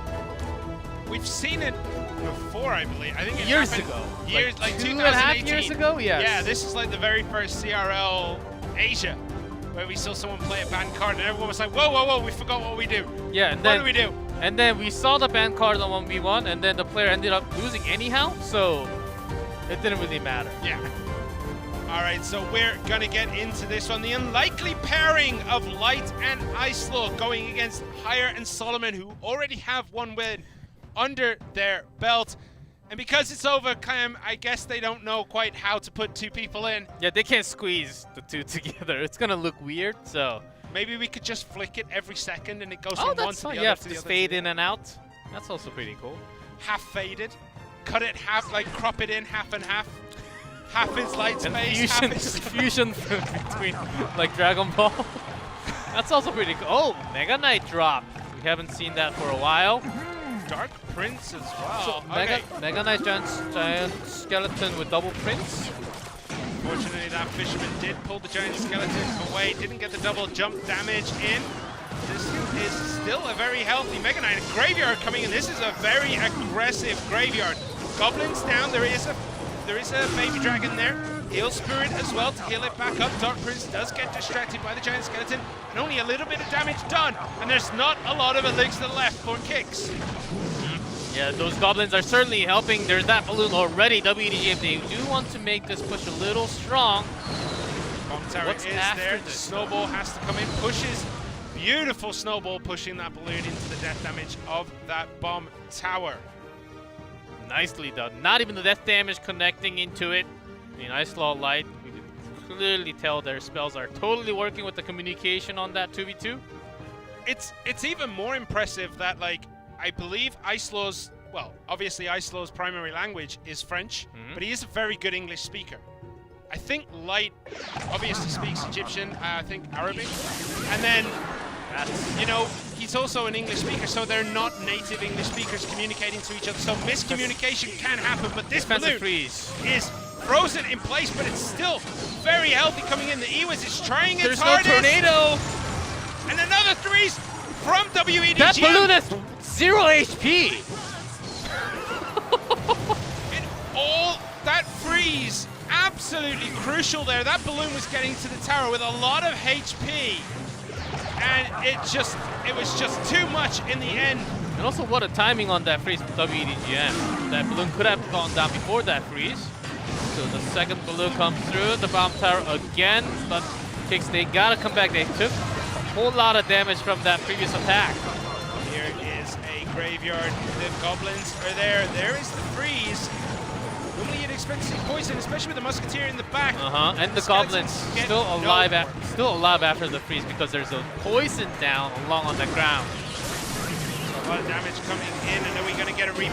The Ewiz is locked onto that miner. It's going to turn around and start zapping the balloon. The Heal Spirit tried its hardest to keep the balloon alive to get to the tower, but they're just going to eat that death damage. 1, 7, 3 remaining. A few more spells combined with the log can actually do it for W.EDGM as they still have over 2,000 on both of their towers. Here's the miner. Freeze comes in from Kix, freezing up that miner, but 173, and that is a fisherman pull with the giant skeleton. And that is a very, very dead tower. And W.EDGM take game 1. A good switch from the left side to the right lane, I would say. That timing was crucial, and after the defensive freeze, okay. You've seen most of your spells, and the balloon connected already. A lot of troops right around the tower, so let's just grab everything together. With our freeze, W.EDGM had that perfectly controlled with just one attack. They basically won the game. Yeah, and at that moment I was talking about communication issues. Maybe that's coming into effect, but honestly, that balloon stayed alive far too long. It felt like it had Mega Knight levels of HP. And also Kix having that poison but never using it on those goblins because the goblins from W.EDGM 你也准 became 备 a 边， big 你也 tool. 边，你也看情况，边，我没费，我等费，边两个等费，没费。 Got the one hit. 可以。 That freeze was essential. Perfect. 还有小 nice， 来，找到。 Ewiz on 乔 its 夫 own 乔 is 夫卡 not 没有 enough. 废， 球能上吗？能上吗？一定要上，一定要上，上。能上。 Didn't get enough damage in. 你滚木交给 Yeah, even 交给 this- 电法 Love 吧 your。call on miner because Ewiz 没废。 was locked onto the miner for such a long time. 就这样吧。 Firing another snowball for Kix. 这波我直接大头卡住了。我卡住，我卡住， Connected 你出 into 兵 more 法。 damage from the death 刀哥 damage 准备 from 捡 the 墓园， balloon 他们 too. 可能打另一路。打头路，刀 All 哥 this effect 刀 stacking 哥 for WEDGM. 挖空，挖伤害。 Yeah, just too 我血球捏着。 much. They overwhelmed. 给他们兵了那边 Kix's 滚他塔， defenses 滚他塔，滚他 here, 塔 and，this fisherman 滚！ into the giant skeleton, and 再来一 even 波法 if 术就行。 that tower didn't take the 可以 balloon 漂亮。 damage, They had the the giant log. skeleton like that, it's over. That tower would have gone down regardless. What a game! 不，我觉得还是要兵法。 Good game. 我觉得电法加火枪 W.EDGM 可以啊。 Kix, Light and Ice Lord, an interesting 2v2 pairing. Will they be able to bring it back up? We're gonna find out relatively soon, as I believe we still have team audio from W.EDGM right now. Now we don't. Oh, we still do somewhat. 手好一点，感觉还行。 Uh-huh. 感觉不用。 All right, we're gonna talk over the top of this just in case any secrets So come let's out. see. So Light Ice Law, they had the right idea, I think, with the graveyard, but if you can't really start on your own attack with that freeze, you are going nowhere. And if, especially against the balloon, when there's no tornado, you've got to have one building and one more, plus the snowball to completely shut it against, from reaching to the tower, and they have not been able to do so because of that. It started with that defensive freeze. Yeah. Lacking in another spell or a building card.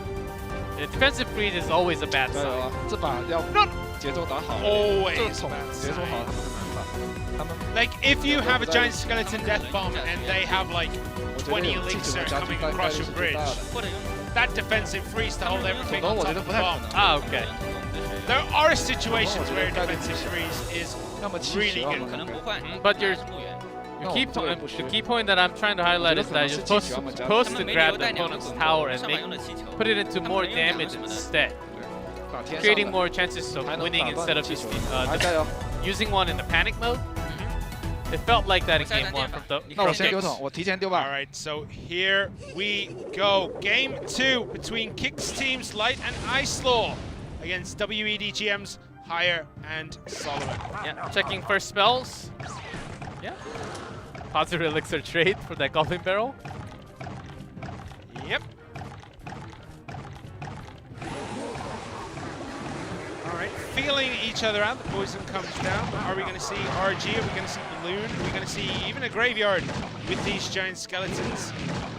Maybe it's the same deck Kix. That would be an interesting choice. We'll see. W.EDGM already having that bait. Maybe they also carry some skeleton barrels. There it is. Alright, so is it gonna it is the double barrel in 2v2. There is another skeleton barrel coming down, this time on the left-hand side. Do they have anything to kill the skeletons? There is the snowball. Doesn't hit the Mega Minion, so that Mega Minion's gonna get a couple of hits. No, that's last second coming in. It's a few more spells. Long, Bar Barrel, or even the E-Wiz against the skeleton barrels are going to be great in dealing against them. Oh, no other tools. In 2v2, the Fireball against the Goblin Barrel isn't that bad. It's, yes, you lose one elixir, but you do have your teammate to help build up a little bit of extra elixir. Much better than taking damage. Certainly, and because there are no other... I mean, there's E-Wiz on W.EDGM's side, and a few other units that can be pretty good to use the Fireball on, but at least there's no Skeleton Dragon until now, which means that you can basically keep that Fireball for those goblins. Not the greatest of trades, but in a pinch, it's the only trade that you have to do it. Well, if you're sealing down opponent's win condition, and every single time, I think it's worth it. Alright, so the first balloon comes in. First barrel comes in. This time round, the Lumberjack and the Snowball is there to finish it off. The bomb tower survives. Here is the second barrel. Log comes in on that one. Pulling in that Musketeer with the Fisherman into the death damage of the bomb tower. Good move there. All those bats do die to the skeleton damage. And All right, so loading up again. Do we have anything to defend this time round? Well, even has to spend that bomb tower against a skeleton barrel. So the next few goblin barrels might actually be okay after the log. Even the fireball's still locked by Kix. Here comes in another barrel. Dealt with pretty easy. Do take one hit, but with the musketeer and the lumberjack, not too much damage. Here is the balloon from Kix, and a balloon on the opposite side as well. The heal spirit there to heal everything back up, and that is a very healthy lumberjack. The rage comes down. A fireball is there, expecting something like a baby dragon to come through. There is the freeze. Is it going to be enough? One more hit. 593. That is it. The balloon at the end with the freeze for Light and Ice Law. They do take game 2. Very, very effective balloon. Holding those balloons left and right together until the perfect moment. Waiting for that freeze timing. Getting down every single spells for the bait. I mean, they take a couple hundred every single time, but a single balloon drop, it's a lot more than those stabs. The predictive fireball missed the baby dragon. I guess that's what they're aiming for. They're aiming for something that would slow down the balloon, stop the balloon. The fireball comes in, it still connects to the tower. That extra damage is super important. Yeah. If it had hit the baby dragon, great. The result wouldn't have changed. Yeah, Actually, I think it would have, because I think the baby dragon would have been pushed outside of the freeze range. Yeah, but the fireball came after the freeze. Before the freeze. It went fireball, freeze, like that. Okay. Maybe I think they just tossed it down for any kind of unit like the Mega Minion or the E-Wiz that could delay that balloon. Yep, that heal spirit getting the perfect thing. There is the fireball whiffed, but here is the freeze. Bam. So if the baby dragon had been hit by a fireball, that would have been it. Yeah. Because I think that baby dragon would have been outside of the freeze range. Yeah, and that defensive log taking care of all the goblin barrel plus those skeletons in one log. So Next even level defense from Kix there. yeah, great defense, great offense. That was a much better 2v2 from Light and Ice Law than game 1. So maybe they're just trying to, you know, brush off some of the cobwebs. It is early in the day for these guys. I believe it'd be about 11 a.m. for Ice Law, probably like 12 or 1 o'clock in the afternoon for Light. Yeah, around lunchtime. Yeah. Early, very early afternoon, but still a teamwork. Of course, the first game, the matchup, yeah, was a little bit tougher for Light and Ice Law together, but W.EDGM trying something else as a bait, as I believe they were the ones hurt by FAV yesterday with that 2v2 bait. When they lacked in spells, they couldn't really do too much.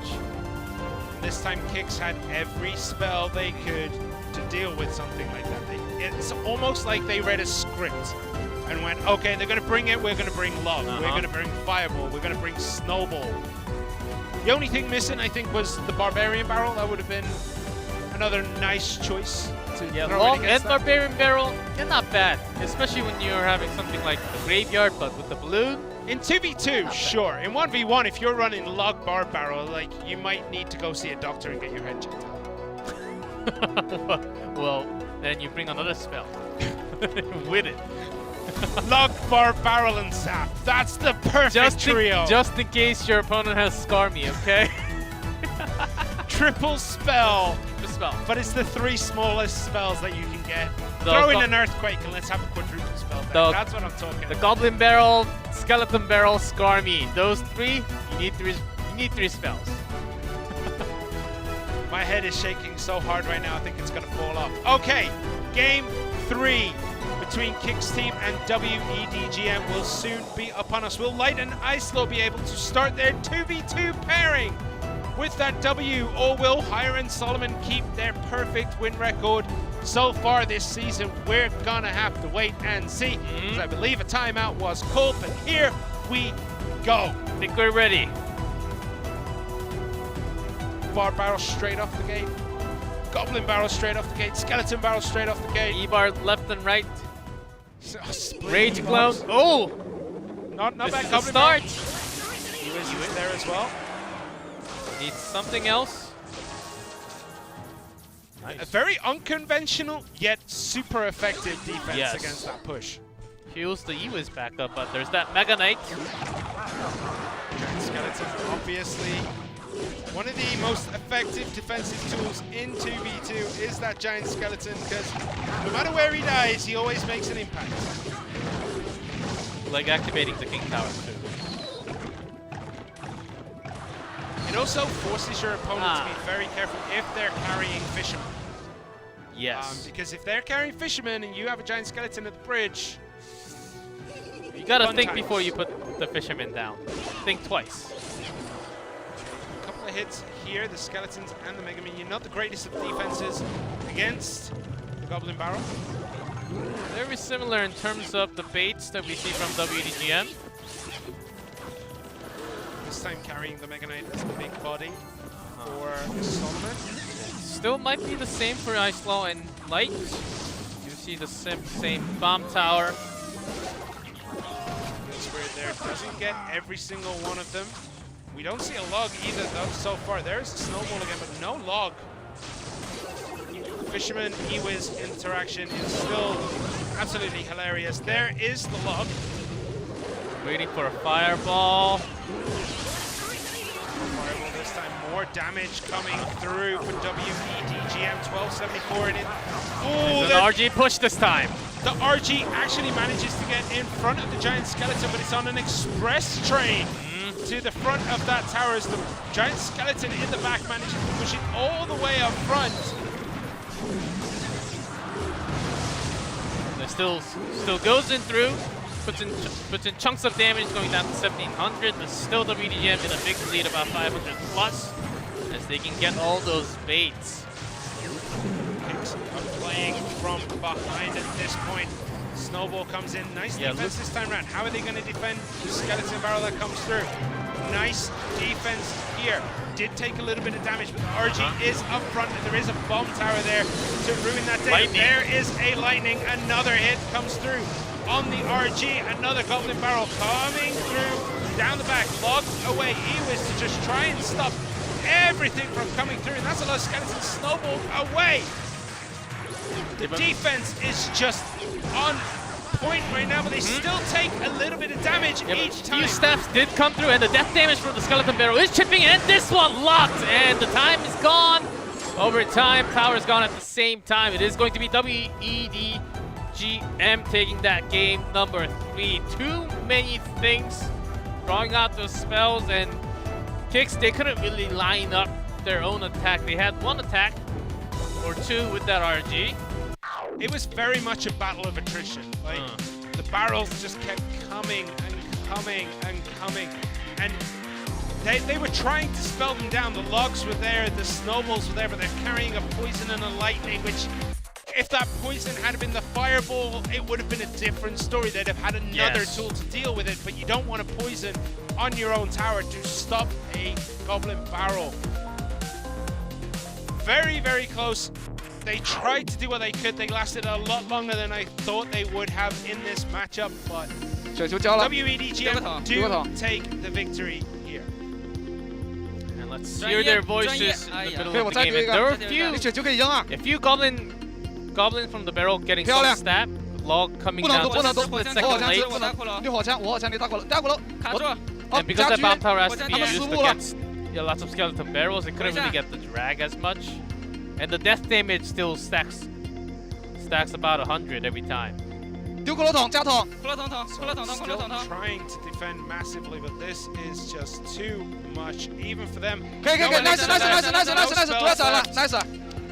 That is it. Even throwing out the poison was W.EDGM just to make sure that hit got cleaned up. But what can I say? Great game from W.EDGM. Higher and Solomon, they are now 2-0. 4-2 in terms of game score as well in 2v2. Looking like a very scary 2v2 pairing. Yeah, so far their 2v2 looks really good, but can they bring it back in that 1v1? Yesterday they had they had the downfall. And even in the previous season, they were doing pretty well in 1v1 because of course there was no 2v2. But still, there were some moments where it seemed like they prepared a special deck and that special deck failed for everyone. Yeah. It became a miserable day for W.EDGM when they had that special preparation. So I hope that doesn't come through today. But Kix Team, it seemed okay on their 2v2, and their strength really kicks in when 1v1 comes through. Yeah, when you have Yuya, who is known for his graveyard play. And guess what is everywhere in the meta right now? Guess what is that's never out of the meta. Like, RG's been there for a long time. True. It's never out of the meta. Graveyard. Graveyard is just everywhere right now. Then you have Light. Then you have someone like Benzer. Then you have Islaw. That King of the Hill roster, you could put any of those 4 in, and you're looking at a W in the King of the Hill. And whenever you need a golem, you also have JTB. JTB didn't do that bad last season. If I remember correctly, he played 1 regular season. Not too many games, though. He went 1 and 2 in King of the Hill regular season. He didn't play much, but he is a 2v2 player. That's why I'm kind of on the edge. Like, why would you go for Light and Islaw? Like, so JTV and Benzer might be better. So do you smell Kix also forming the double duo? Like Light Islaw, and the second team would be Benzer or JTB. Because we already had that pair before in history. Yeah, I think that might be what they're trying to do. In terms of King of the Hill, look at that. Islaw 6 and to 75%. Whenever they got to the King of the Hill, Islaw was there. He just held down the fort. Even back in CRL Asia, Islaw was slaughtering people left, right, and center. Some of the best games we've seen. He did have a little bit of slump towards the end of the season when he was on. It was Sandbox, right? The first team he came in, yes. Yeah. So he did have a little bit of a rough time towards the end. He came in with a bang, kind of petered off towards the end. Kix gave him another opportunity, and he is definitely paying off for Kix because Islaw is amazing. But this guy, Yuya, the Japanese player on the Kix team, is gonna go against, I think that's Wonga. Yeah, it is. So Yuya versus Wonga, another debut here for Yuya. Gonna have to see how it goes for him today. Yeah, Yuya, certainly he wanted to be in the big stage. That's the reason why he joined Kix team. Simon already told Graveyard Master, highest trophy, 8.5. It's too low. Well, that's too low. All these players are just up there. Yeah, all the way up in the highest level of game you can ever see, Clash Royale. I was looking through that sheet the other day, and someone's trophy count horrified me because it was considerably lower than everyone else. I can't remember who it was. Yuya was also known as Luke in ladder for a long time. Let's see how he does in game 1. It's King of the Hill now, going against W.EDGM's Wanga. All right, so what are we gonna see here? Straight off the bat, Musketeer and a Barb Barrel. Fireball, maybe with the Barb Barrel Fireball. Talking RG. Okay, I found the player who has a ridiculously low trophy count compared to everyone else.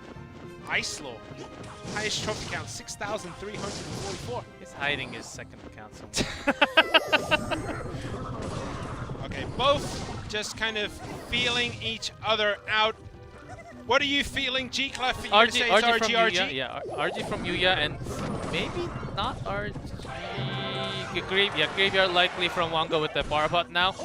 And with the Knight, that kind of confirms it. There is the Fisherman to give the Royal Giant some breathing room against the Barb Hut. The Musketeer, though, is going to help clean that up. One shot in.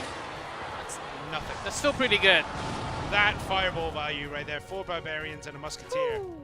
Spicy meatball coming down from the air, man. Those barbs are gone.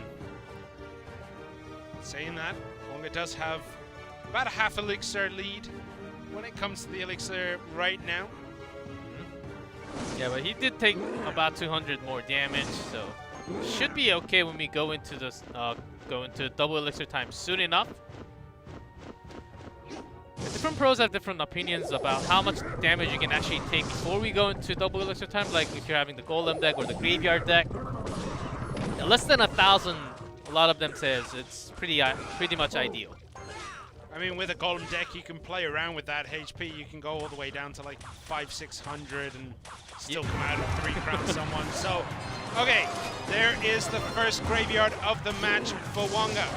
Yuya defending this pretty well. It's all started to go south for Yuya here, but loads up with that RG at the bridge. Poison comes down for Wonga. Fireball onto the Musketeer. Oh, the delivery. Absolute filth. That got so much value. And now there's protection here for that Musketeer. Luckily, the Hunter is there to delete the Royal Recruit from the delivery. And now we have another push building here for you. Yeah, delivery certainly helping. Along with that poison, that's the reason why Wonga was holding on to that and not using it for offensive poison. Fisherman pulling and giving the Hunter a little bit more life to start dealing a little bit of damage to those Barbarians, and another Hunter comes down here. Unfortunately, the Fisherman is going to fall eventually. The Skeletons, though, do protect the Hunter, and another RG loaded for Yuya, and another Bob Hut down to distract for Wonga. Is Yuya ever going to manage to break through? What a bar barrel there. The Heal Spirit did not connect. Wonga had that read like a book. Yuya wanted to have a bigger push, but was not able to do so. Now this can be a big time for Wonga for that graveyard.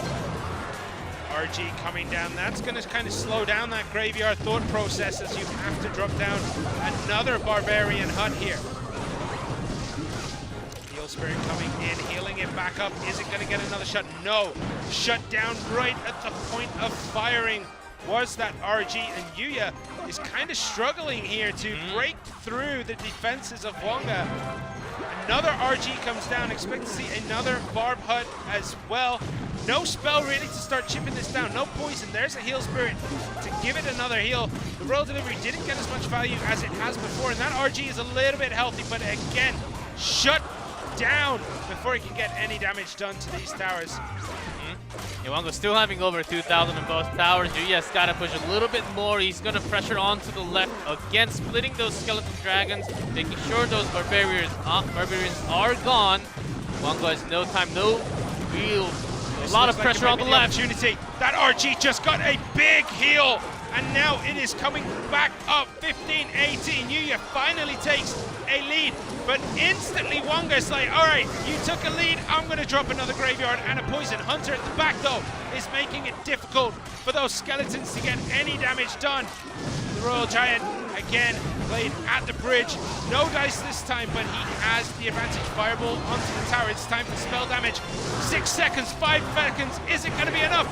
This graveyard is a Hail Mary from Wonga. What is it going to be? Yuya eventually found a way through Wonga's defense and takes the victory. Game 1 goes to Yuya, and another debutant getting another W in his first game of CRL Asia. Yeah, those RJ push, and he had that really well read.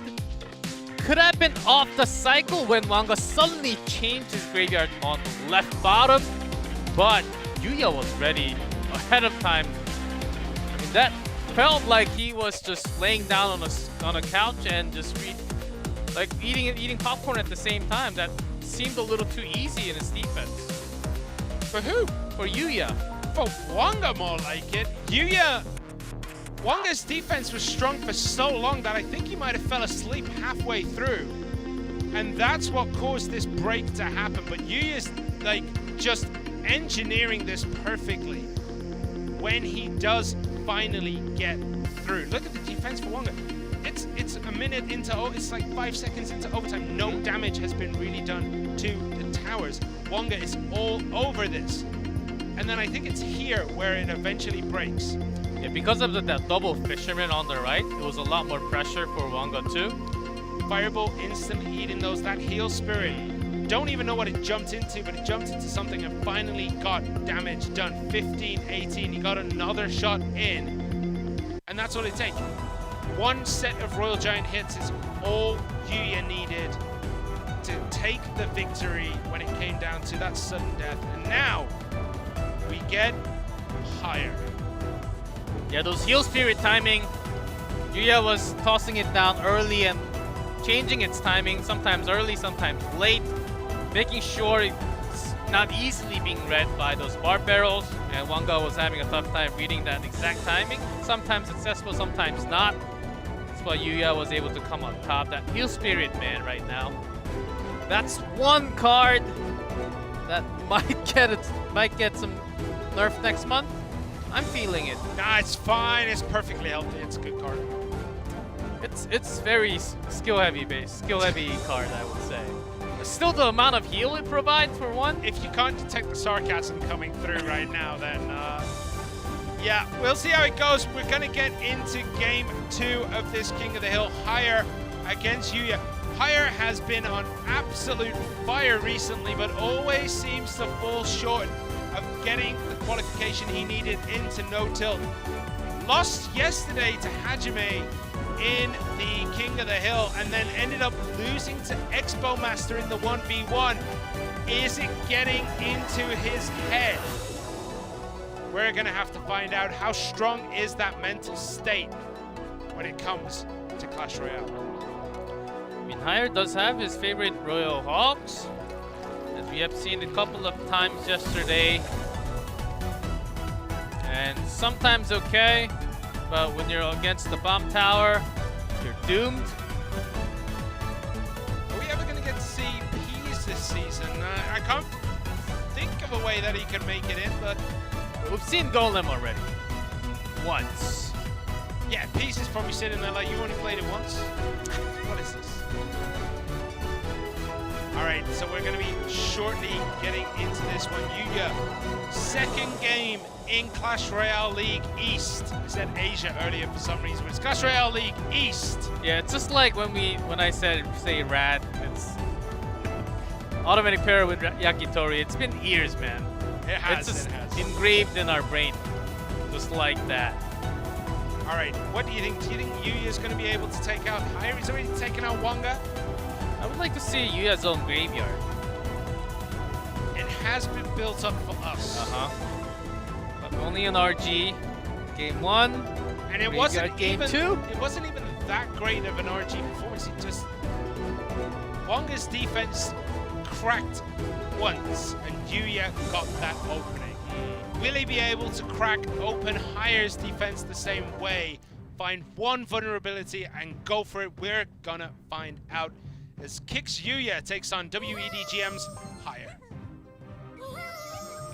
Heal Spirit kind of eliminating with the Bandit, definitely eliminating Graveyard play. Yeah, Bandit's also Yuya's favorite card, sort of like Expo Master in a way. And Royal Hogs. So one of them is going to make his way to the tower. Three of them are going to go towards that hut. Bandit does get the dash into a Barbarian, not onto the hut. And expecting Graveyard from Higher with that Barbot and delivery. Similar deck to what Wanga was playing just before. Musketeer is there as well. Musketeer this time from Yuya. See if it's just with the poison, with some more skeletons, or with the Barbarian Barrel just like Wanga. With the Mega Knight and the Hogs, I think Yuya has a definite advantage coming into this one. It's going to be hard to find a time to release that Graveyard, especially when you need to use your Knights to distract the Mega Knights and the Knight to distract the Bandit. There's a lot of things it needs to get done, and tanking for the Graveyard is going to be not one of them for at least the first 2 minutes of this match. Especially when you don't have a Fireball against those Zog. You have the Hut, but your Poison's not going to be too effective. They're having too much effect. Except for the Skeleton Dragon, and you also got the Heal Spirit. That Barb Hut deleted there by the Hoggies. A little bit of damage coming through, but Yuya is making this a game of centimeters more than meters at the moment. He's just getting little bits of chip damage in time and time again. There's a Knight, and the Graveyard comes in. Well timed, no defense here from Yuya again, finding it hard to defend the first Graveyard. Took massive hits, just like he took massive hits last time. Yeah, Yuya just ended up using that poison, against the Barbarian Hut, but in trade he's able to do some damage, but not as much as how much Hire was able to put with the Graveyard at the bottom. I had a feeling that something was coming there. There's the Mega Knight drop down, the Bandit dashing through. Skeleton Dragons behind it. Are we going to see the Hogs coming soon? Because there might be an opportunity now for those Hogs. Big heal spirit healing back up that Mega Knight. And the Hogs go down the other side. Instantly delivering. Road delivery and the Hogs are doing some damage, but on a fresh building on the left. Now the Graveyard, no poison in defense. You just gotta throw down everything. Snowball. Still the skeletons were able to do a lot of damage now. But that Bandit managed to get a lot of damage for Yuya on that left-hand side. 790 on that one, 572 on his own tower. So went for it, found an opening, tried to make it work. Still behind, but considerably less behind than he was before that push. Are we going to see the Graveyard come down? The Knight is at the front. There is the Graveyard, and Mega Knight will hold all of that back. The Skeleton Dragons are going to help defend this very nicely. Might take a little bit of damage, but hopefully not too much. Yeah, he charges to the back. Perfect defense. Yeah, he's willing to stack that up for an offense, and the Hut, everything together for an offensive poison when he has the elixir to do so. One Hog gets one little bite. That's a big big heal push. spirit. Snowball slows it down. The Bandit pulled in with the heal spirit. I think that's going to be it. Yuya takes game 2. Yuya is almost a master of looking like he is weak and then just pulling a trigger somewhere in that mind of his and taking the victory. Those Mega Knight keeping the bridge war win for Yuya, plus the Bandit dash and the jump together into those Hut. And every time Hire was putting down that Hut, he was losing a lot of its value. I mean, some of those Barbarians were keeping it safe, but not as long as he wanted to. That's the thing about the Barb Hut. It generates value time after time. The longer it's on the field, the more value it's worth. And if it's going down as quickly as it did, you're just not getting that value. So the Hogs kind of shut down time and time again, but watch that Bandit there on the left. I think this is the push. So he takes a lot of damage here. Dash. Yeah, as I said, that Bandit on the top, but he did take a lot of damage down on his own right-hand tower. The Skeleton Dragons were above the tower, and that caused the other Skeleton Dragons to splash onto him. Yeah, this Mega Knight spawn damage, keeping it away from the Princess Tower lock. And perfect targets from the Bandit dash and the Skeleton Dragons. Yeah, I'm pretty sure Hire was thinking after that Graveyard, maybe I can just poison this down in a couple cycles. That heal spirit was absolutely huge. Yeah, when you're throwing down those Royal Hogs, you basically know that delivery is coming down near those Hoggies. Yeah, that's where you get that heal spirit. Great connection there. So Yuya, is he going to repeat Hajime's feat? And his first game in CRL East, all killing. Oh no. W.EDGM. If W.EDGM feels the same thing all over again against the new player, that's gonna hurt. That's gonna be a nightmare for the next entire week. Hajime's debut, all kills W.EDGM. Yuya's debut, almost looking like he's gonna all kill W.EDGM. Maybe they're just cursed. Maybe that's what you need to do. You just need to put your new players against W.EDGM. You know what W.EDGM needs? They need P's. They need to have P's in the middle or to begin with. I'm pretty sure if this becomes a 3-0, they need P's in King of the Hill. Just like last season. P's as King of the Hill was always impressive. It was always 1-win-1s. Then there was one time, I think he played 4 King of the Hills. He went 4 and 5 in the season. Each time, generally, he got the W. And then lost. Well, still, W.EDGM, they've got Solomon. Certainly able to have a reverse sweep in his zone. Kix Team, it's going to be a stacked roster. Whoever comes out next, even after Yuya, it is going to be a very total uphill battle for Solomon from here now on. It's not impossible. It's not impossible, but it sounds improbable at this point.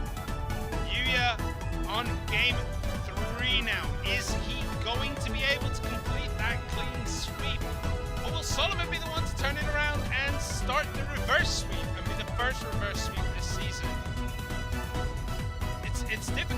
say, the way Yuya's been playing, a player like Solomon should be able to beat him. Yuya generally has, I don't want to say sloppy moments, he makes choices where he's going to eat a lot of damage to go ham on the other side, but it always looks a bit sketch. Yes. When Hire was not able to provide the results in playoff, I believe last year, even in CRL China, Solomon always became the Robin for the team, became the sidekick, and he handled a lot of those strong players when they were in China only.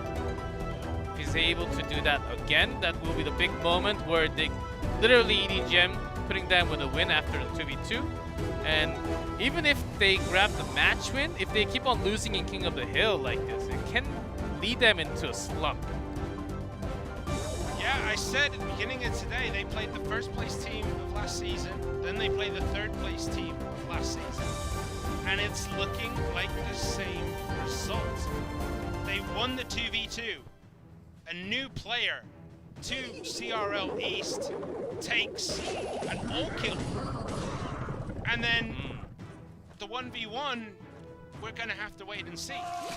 But Yuya still has to win this match first before that happens again. And we have double barrel, double bait. So what tools do you think Solomon has to help defeat this? It's looking like a graveyard again. With the hunter, with the fisherman. Very likely. Scott's kind of changed that. The Hill Spirit definitely changed Or RG. Yep. You mean with the hunter fisherman? But the baits, as long as you have Barbarian Barrel, I think you're good to go. And Dart Goblin, sometimes a combination. Yeah, with the Skeleton, I don't think we're talking Skarmy here. We already have Log 2 from Yuya. With the choice of Dart Goblin here, do you think Yuya was expecting a third graveyard to come out? Maybe. Because this... Yeah, with the Log, sometimes there's Royal Delivery in this deck too. Dart Goblin is an effective tool against Graveyard, and we see so much Graveyard in the meta right now. It's definitely worth packing it regardless. Yeah, Yuya trying to get a feel, tossing left and right, making sure, just trying to get some mistakes happening from Solomon's side. Fireball coming in there, the Barbarian on the left hand side does go down. Hunter's going to clean all of that up and is healed up to full health. That's a very healthy Hunter crossing the bridge. Skeletons spread apart. Hunter hits multiple times, and so far Solomon on point. But really gets hard when we get into the triple elixir time. That's when the double bait really gets annoying, just left and right. Those timings can be awful, and the Barbarian Barrel, you might not have it in your hand when you need it. What Yuya was trying to do there, but didn't quite get it done. He was trying to get the Skeletons and the Log to finish up the Hunter before the shot come in. Once one Goblin there, Hero Goblin for Yuya, gives him a very slight advantage with the Fireball. He takes it away. Heal Spirit, keeping that Hunter pretty healthy still. And Solomon starting to build that pressure, waiting for that final card. Is it going to be left or right? It's about the same in terms of HP.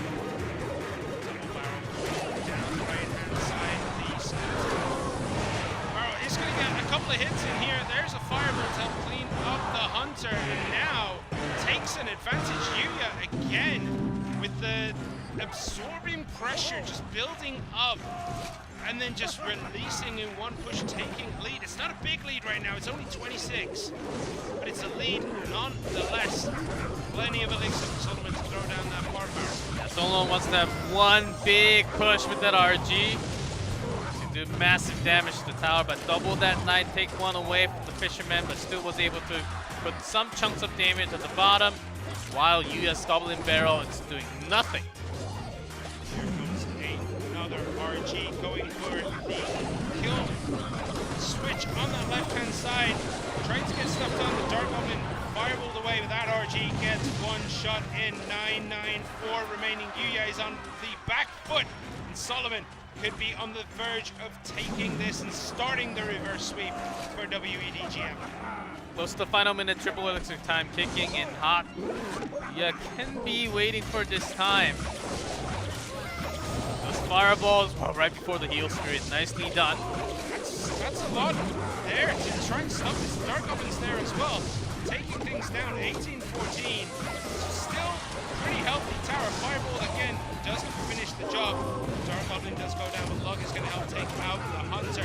And another barrel, so this is where the barrels will just keep flying and flying for you. But another RG, and that's going to put too much pressure, I think, on Yuya's right-hand side. I don't think he's going to be able to find time to get another barrel down. Lug comes in a little bit too late. The Hail Spirit does get the heal. 5, 6, 8 remaining. You need a Hail Mary barrel coming in here. Is it going to be enough? No. Instantly barbed out. Yeah, you put it on the tile behind the tower, but still 100% red by Solomon there. Has been chipping some damage, but not enough. 3 seconds left, and RG has taken the victory here. Solomon is going to stop that streak from Yuya. Okay. Yuya goes down. Now there's still at least 2. Well, there is. What am I saying? At least. There's 2 left from Kix. Could it be Ice Lord? Could it be Benzer? Could it be Light? I'm feeling Could it be JTV next? that's the hard part. Kix, he can literally bring out anyone. But Solomon's the final player right now. Yuya, that bait, if you make one small mistake, few stabs too much, then your tower instantly just goes down. But we've seen the Solomon, you're pretty much handling everything near perfect except for that one goblin with few stabs. But that doesn't really, it's not the worst case scenario when you're going against double bait. Yeah, This one moment. here, yeah, this 2 one. stabs. It's alright. You can eat that easily, but you can just replay that over and over and over again, and you can just see how well Solomon was dealing. The Lug was a little bit too late, took a little bit too much damage from that RG, and then from there it was just RG after RG, one shot after one shot, because he didn't really have anything strong enough to deal with an RG. Yeah, that fireball. You just have to get those dragons in the air first. Another late Lug, another healed up RG. If you can get that heal, you're basically expecting at least 1 hit from that RG. If you can get more than that, that's good. Yeah. And those barrels all the time, and because of that Hunter, skeleton barrels, the power comes through the skeleton barrel, reaching near the tower, getting that death damage, at least several times, not all the time, but because of Hunter, it never really reached the tower. No, and then there was also the barb barrel. There was it just had too many answers for the for that push. Like you could never really get anything really going. And Yuya was focusing both. Oftentimes you split. Sometimes when it doesn't work, you split the skeleton barrel and the goblin barrel to both sides, but which gives better options for Solomon when he's waiting for his chance for RG to go left or right. So it was the right call, I think, for Yuya to focus on one side. But it was a hard call. Even then, he held on to that RG forever. Yeah. And then when he finally starts playing it, they're just paying dividends time after time. It is going to be Light coming in against Solomon in game 4 here. Waited for this moment. I mean, Kix. Whenever they have fresh, new blood, gotta use him, gotta put them out in the field. Make sure they feel that experience and show what they can do actually in the big stage. Yeah, you gotta get your feet wet right at the beginning, otherwise that hesitation might build up over weeks, and then suddenly you're not playing as well as you probably could. So Kix going in, trusting the new blood here, Yuya and Light, first 2 out in King of the Hill. Yuya did his part of today's work. He took out Wonga. He took out Higher. Does end up losing to Solomon. Can Light manage to close out the King of the Hill and take us to that 1v1? Or will Solomon drag this on to game 5? If Solomon takes all 3 of Kix down, the arena is gonna be exploding with cheer, man. They got the audience, they got their energy. We've seen what Yomichi was able to do. If Solomon does it for the W.EDGM tonight, that's gonna be a big story, taking down Kix 2-0. And remember, the audience is there. It is a live audience, but they are temperature checked before coming in. Yes, They have to at the door. hand wash when they walk in, masks on, social distancing, all that good stuff. So they're taking every necessary precaution they can inside that arena. But we're going to jump into Light versus Solomon. Game 4 of this King of the Hill. Will Light be able to close it out for Kix and take us to set 3? Or will Solomon be able to drag us to a Game 5? We're going to find out real soon. Let's see what Light brings. By the way, love this golden chair. So I'm actively looking for a new chair for the last week and a half. What is he going to bring? Just quick cycle decks as he plays a lot in the ladder? Literally could play anything. As far as I know, he plays a lot of different decks. Mine are coming in from Solomon. Ice Wizard there to catch it. And Solomon already gives out a head shake. So I'm not happy with not getting any damage in there. Yes, because Ice Wizard has Mean Tornado. But Solomon's the man with the head shake, which brings the win for himself most of the time. Sir, at the bridge. Skeleton is going to be there to help clean that up. Light decides to poison down here. It's going to stop everything from coming across, especially with that baby dragon. And the poison, yep, cleaned up nicely. And Light roughly even on Elixir right now.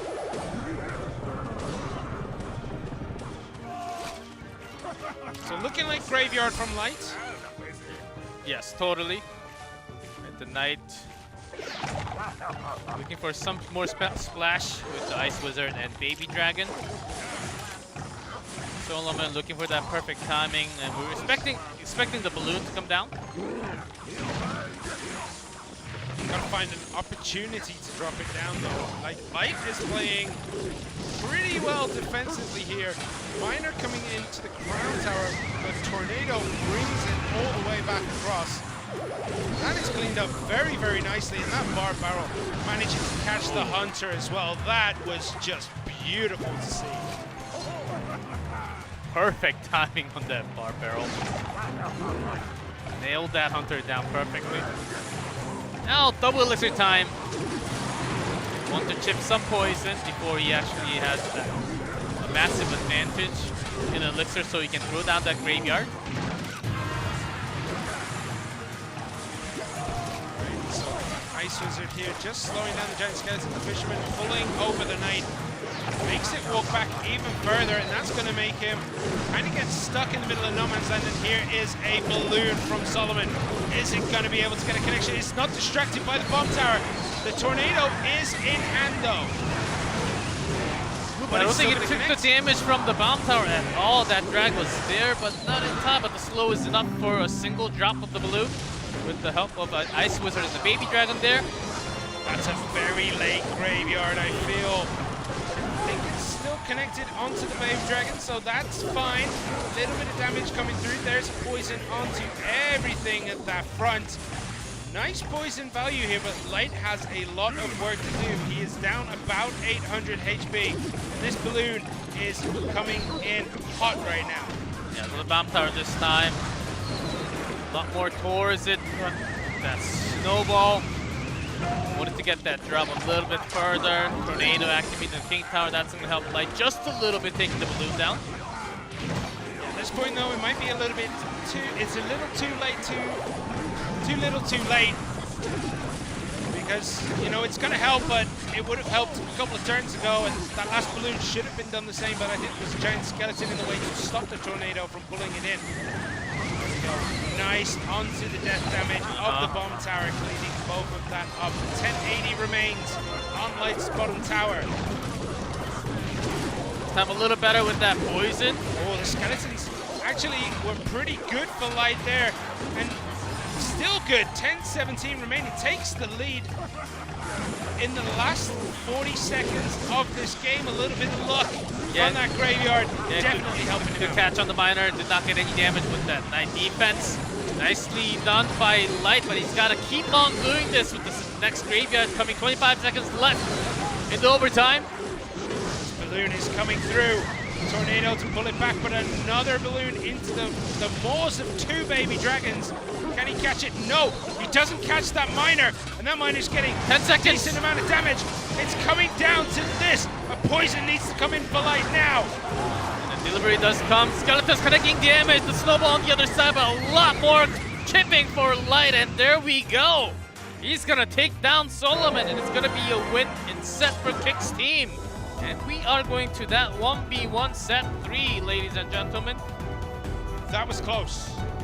Very close. It was looking bad. He needed that poison. The 10-second timer was down, and we're like, he's got to go for poison. He's got to go. Throws it down. That could not have been closer. Light closing out the King of the Hill, beating Solomon. So the new players to CRL East have been showing what they're made of, and they're made of stern stuff. To me, I'll be frank here, at the beginning of this game, I thought Light wasn't really feeling it 100%. But towards the end, it got a lot better. Predicting better miner, having better positioning with the tornado and connecting with the bomb tower. Like the first 3 minutes, it was okay, but not at the level where we expected Light to play. Especially when this balloon snuck through, doesn't get distracted by the bomb tower. The tornado has to pull it into the death damage. It did take the damage, but there just was nothing else to follow up. So it took one hit and almost two, but the Ice Wizard helping out there. And that was it. That was go time for Light. He started throwing down graveyards, getting purchase each time, poisons coming down, maintained his cycle, stopped taking damage from the balloons, eventually activated his King Tower with the tornado. I guess the balloon wasn't in the right position that first time to activate the King Tower with the balloon. The first time when with the bomb tower, he was trying to get that bomb tower damage, and it was also late in terms of timing how he could drag it in toward the center. So that's the reason why he took the damage instead. He put down the Ice Wizard, so he knew that he had to take at least one, even with the tornado.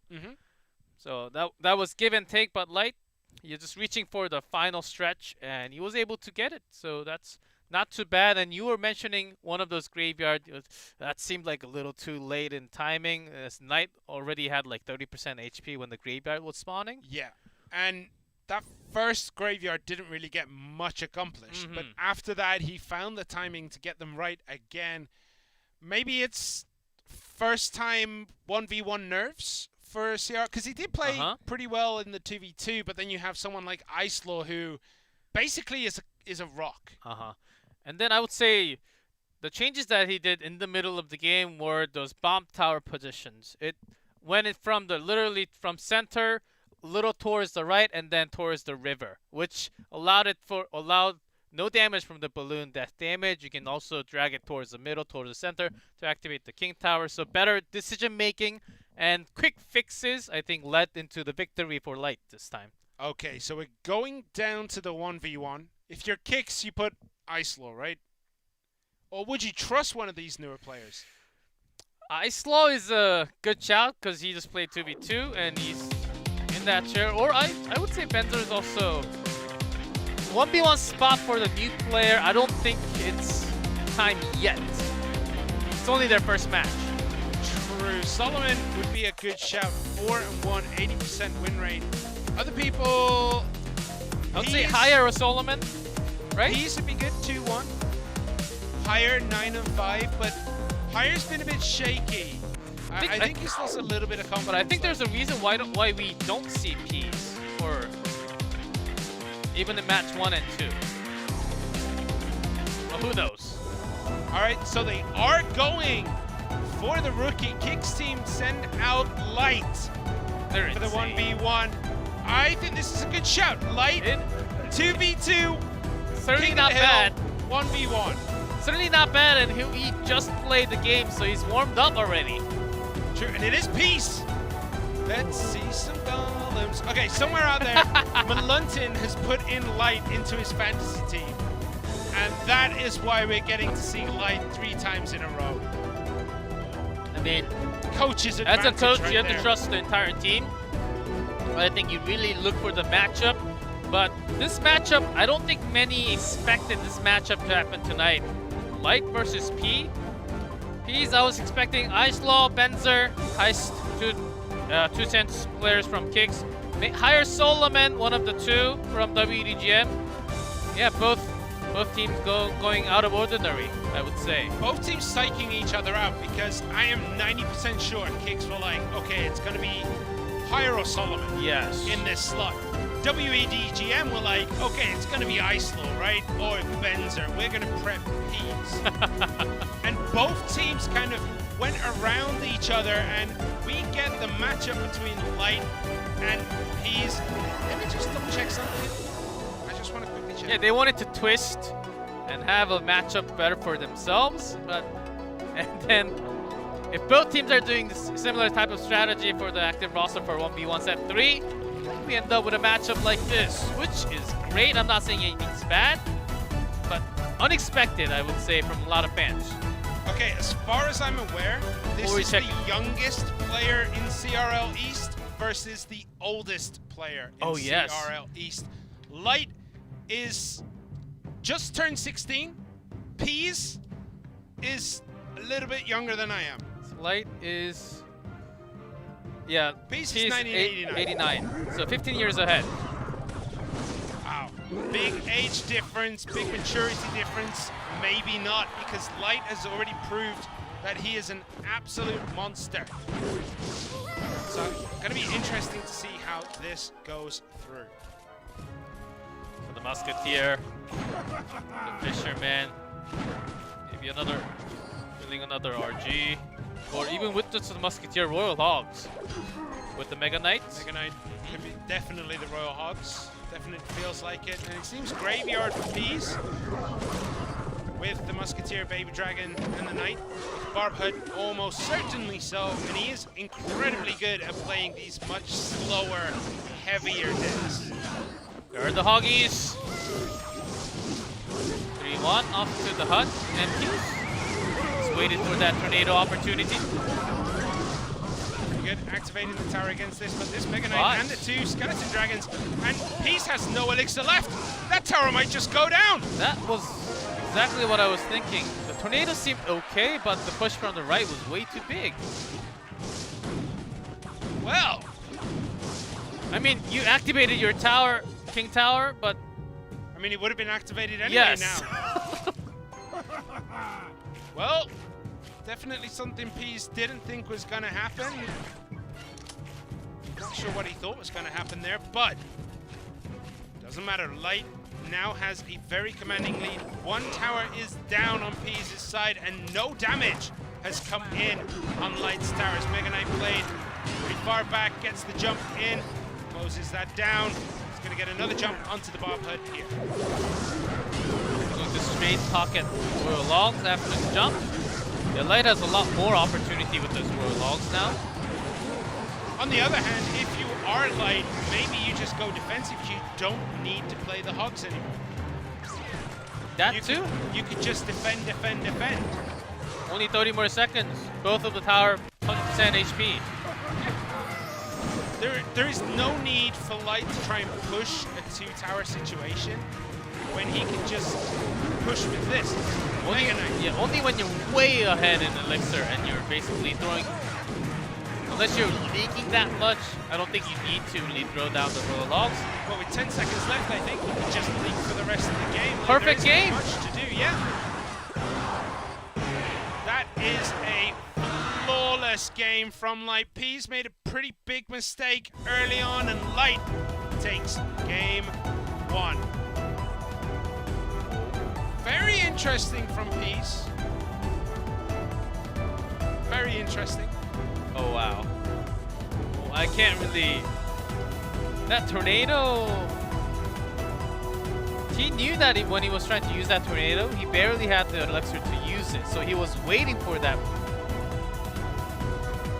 elixir when that Mega Knight was coming down. I'm pretty sure the Knights did come back into his hand. It was rough, but Light, first 1v1 game, not including King of the Hill, is a flawless victory. Flawless, not even poison damage coming through. No graveyards used. Peas was just outplayed. So we do need to see this again. Yeah, Okay. this is the first push that decided the winner of the game. There were some real good heal spirits too from Light. Yeah, the heal spirit does come through here. Yeah, the right side. Yeah, this. Activates the King Tower, but now with that bar put, what does he put down here? Puts down the Knight, which is too little too late, and everything is down, and he just had no elixir. What could he have? He didn't really have anything else to help defend there. What else did he have? He would have had the Ice graveyard Wizard in one of the hand. card? No. Not in his hand, not available in the deck, right? He would have had poison. He would have had graveyard as the other two cards. He cycled through the Knight. He would have had Baby Dragon maybe coming back into hand. The only play that he could have done was to have the early Bar Barrel so that the Heal Spirit didn't connect. That Heal Spirit powered up the right side a little too much. I don't think he had it in cycle. I think he already used it. Need to rewatch it if I'm going to start talking about that, because I have a terrible memory. Yeah, he went from bad to worse to... I mean, you could see tower that down. Peas was trying, because if he didn't try, he probably would get, he'd probably be sleeping outside tonight. But, yeah.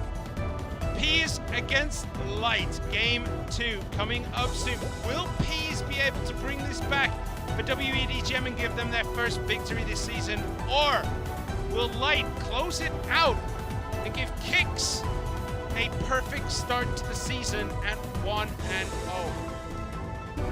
It will be a big moment for both teams. In opposite way, Kix starting with a 1-0 and W.EDGM Going 1-1. They had Peas. They were hiding him until this 1v1 moment.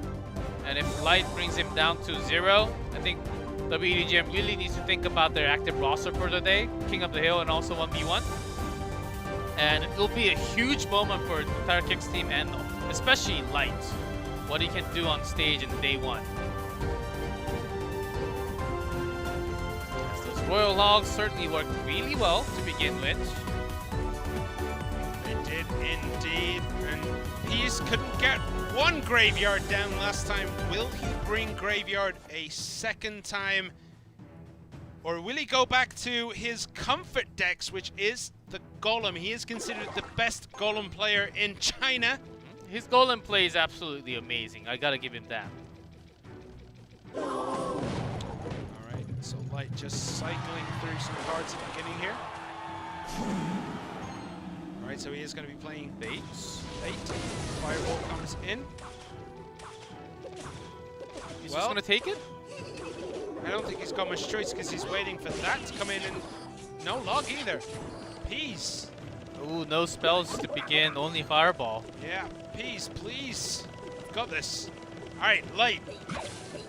Takes a pretty big lead very early on in this game, and it is a Lava Hound coming down for Peas, and that is a go sign for Light as Knight and the Skeletons start barreling down the left-hand side. Fireball to take out the Skeleton Dragons, and another Skeleton Barrel just taking it in. Zap finally in hand, and a second Dark Goblin now for Light.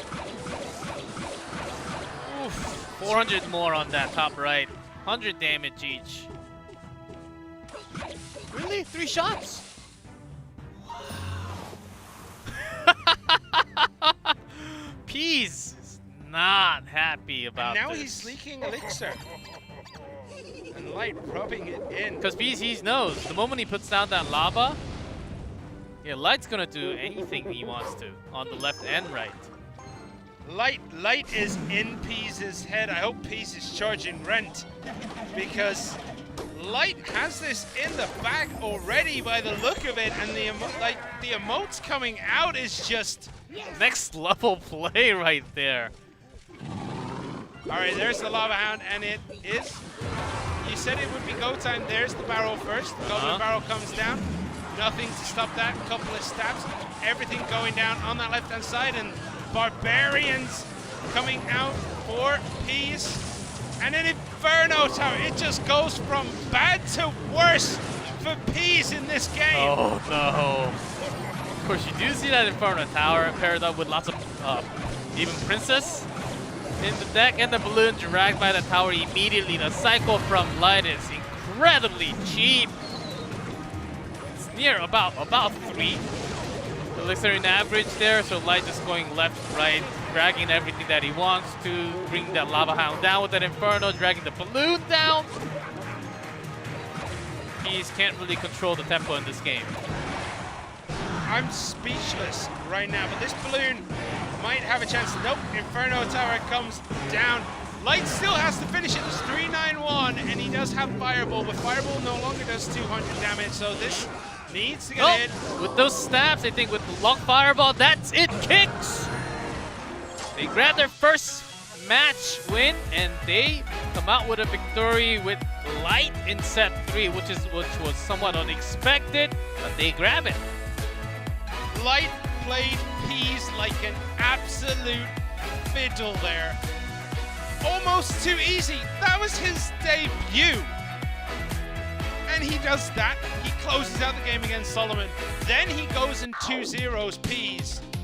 And Peas looked uncomfortable. Peas had no idea what he was. It's like he just installed Clash Royale on his device today and started playing.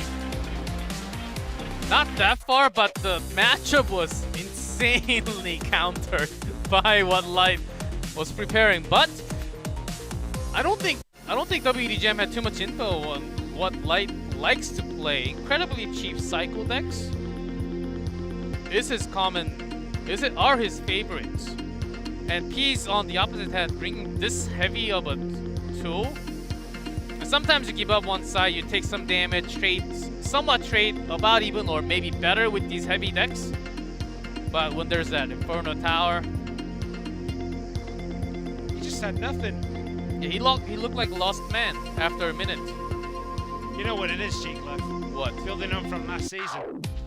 It's Lava Hound and Barbarians, man. It has not done well in CRL Not at East. all. I think it's still below 37%. It was around 37%, now it's even lower than that. I'm telling you, man, that deck just doesn't seem to perform well on stage here.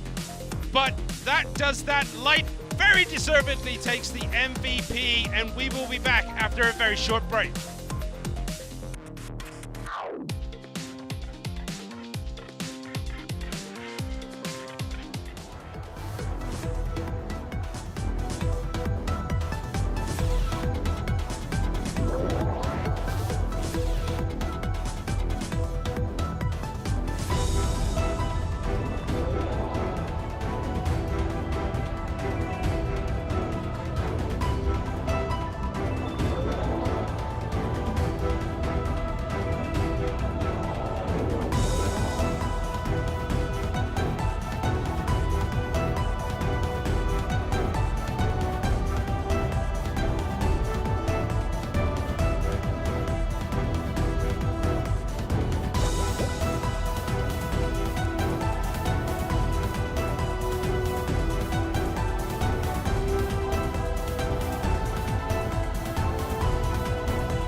And we are back again. I need to move over a little bit. I moved in the middle so I could see the screen. Okay, we Keep are... your distance. No, the attraction's just too much. Okay, Oh.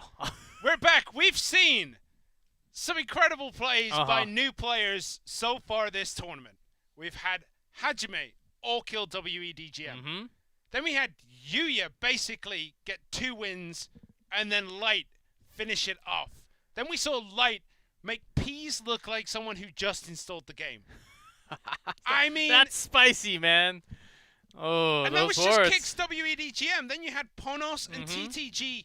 We had Boss getting the W. Nuomichi having to to just finish it up. But some great plays by all the new players so far. This fresh injection of new blood has really kind of made this league tighter than we anticipated. That's exactly what we wanted when we came into the new season. Okay, these great players getting picked up from everywhere. They've got to be good. We do some research and then find out they're like all over the place, named really high on ladder multiple times. And that's the reason why they get picked up by these professional teams. And so far, in just 2 days, they're proving to be doing pretty well. Also, Mugi, showing 2 times, 2 wins already. That's pretty good as a newcomer to the league. I mean, this season, we had expectations. Maybe they'll do okay. Maybe they won't do as well because it's a big stage. It's still online. A lot of the matches are online. Well, when they come into the big league, big stages, they tend to do not as well as their regular ladder games. But for now, they seem to be doing a lot better than before. Well, there is this thing in esports, especially, where, like, younger players are a lot more reckless. Yes. Because they don't understand the pressure. It sounds really weird, and it sounds like I'm talking down to them, but they're generally more aggressive. They're generally a little more reckless because to them it's just, I'm just playing a game. But as you get older, it's like, I have bills to pay. Yeah, sometimes I have to win this. Sometimes if you know less, it's easier to get used to it. But if you grow older, if you know more about it, it gets harder. That's how I feel like. Yeah, you have responsibilities when you gain age. So you're like, okay, if I don't win this game, I can't pay rent this month. And that kind of pressure builds up. But the younger players are the opposite. They're like, I have no responsibilities. My responsibility is to my team, and I'm going to win. They have a belief that is unshakable, and it is showing now. We have Hajime, we have Yuya, we have Light, we have Mugi. Just, it's coming true. They're just showing up some of the old guard. And now we might get to see it again because we're getting into FAV Gaming versus Team Timing. And we get to see Hajime again. Will he repeat the feat? Will he come out again? I think so, right? He's gonna have, like, you don't just bench a player who all killed W.EDGM when you're going against Team Timing, Team Sado. Maybe he already stole that set 3 spot on 1v1 for the team. That's totally possible too. It is, but then, like, look who he's competing with.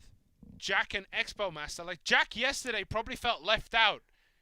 Oh, I practiced this much, but I can't play. Too bad. But my team won still.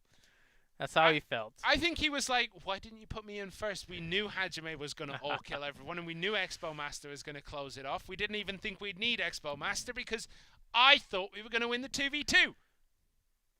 Well, that can be another story told another time. Jack, would like to see Jack play today. Maybe he will be the first one up. Putting Hajime in the middle. Shake things up a little bit in the Expo Master. Well, these are 2 very opposite teams.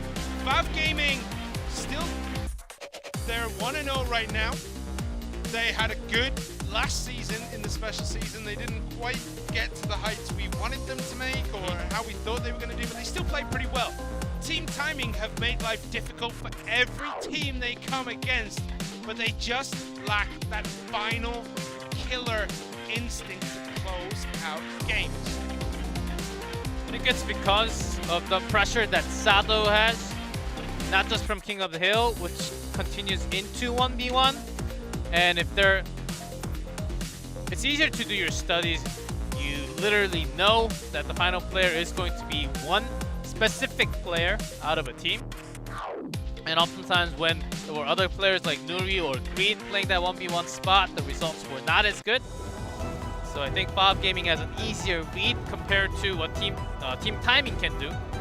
Yeah, well, we knew this was going to be the 2v2 duo today, Kitashian and Kent Sameshi. One of the few teams who they know what works and they're not willing to risk it, because although they lost yesterday, it was still three incredibly close 2v2 games. So this duo, on the highest win rate, you could see the teamwork, their spells. No, I think this duo is the duo that you never really saw a spell missing in a duo, but often, sometimes from the other teams, we do see some spells just flying around. It is not the same for FAV Gaming.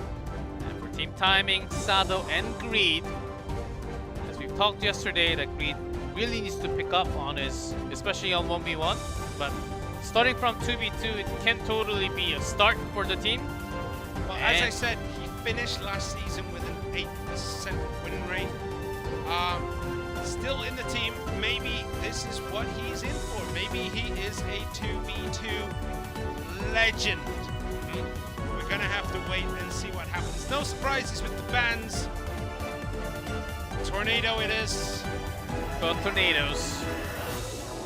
So neither team really having to make changes to their decks based on these bans, because they both assumed NATO would be banned. That's basically what you practice first. And I would like to see some giant skeleton bans in 2v2. I think that's a great ban to have, because you're just fighting bridge all the time, and when that's banned, you bring some more delivery to get that down. Yeah, generally with the amount of giant skeletons, you either bring something that can outrange it or something that can just fly over the top of that battle, because right now we're seeing so much giant skeleton. When are we going to see someone not bring it? That's a difficult shout to make, but we are going to see Team Timing's Greed and Sado in red at the top against FAV Gaming's Kent Sameshi and Kitashian in blue. It's looking like bait from Team Timing and bait from FAV too.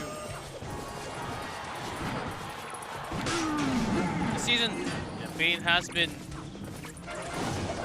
key to victory, especially in 2v2 when Tornado is banned. But not, but with double Dark Prince, can also be somewhat of a push with like the Giant from Team Timing. I think they want to push through a little bit further. 2v2, that sounds a little bit weird. Mirror! Excuse you! So the Goblin Barrel does go down with a single damage.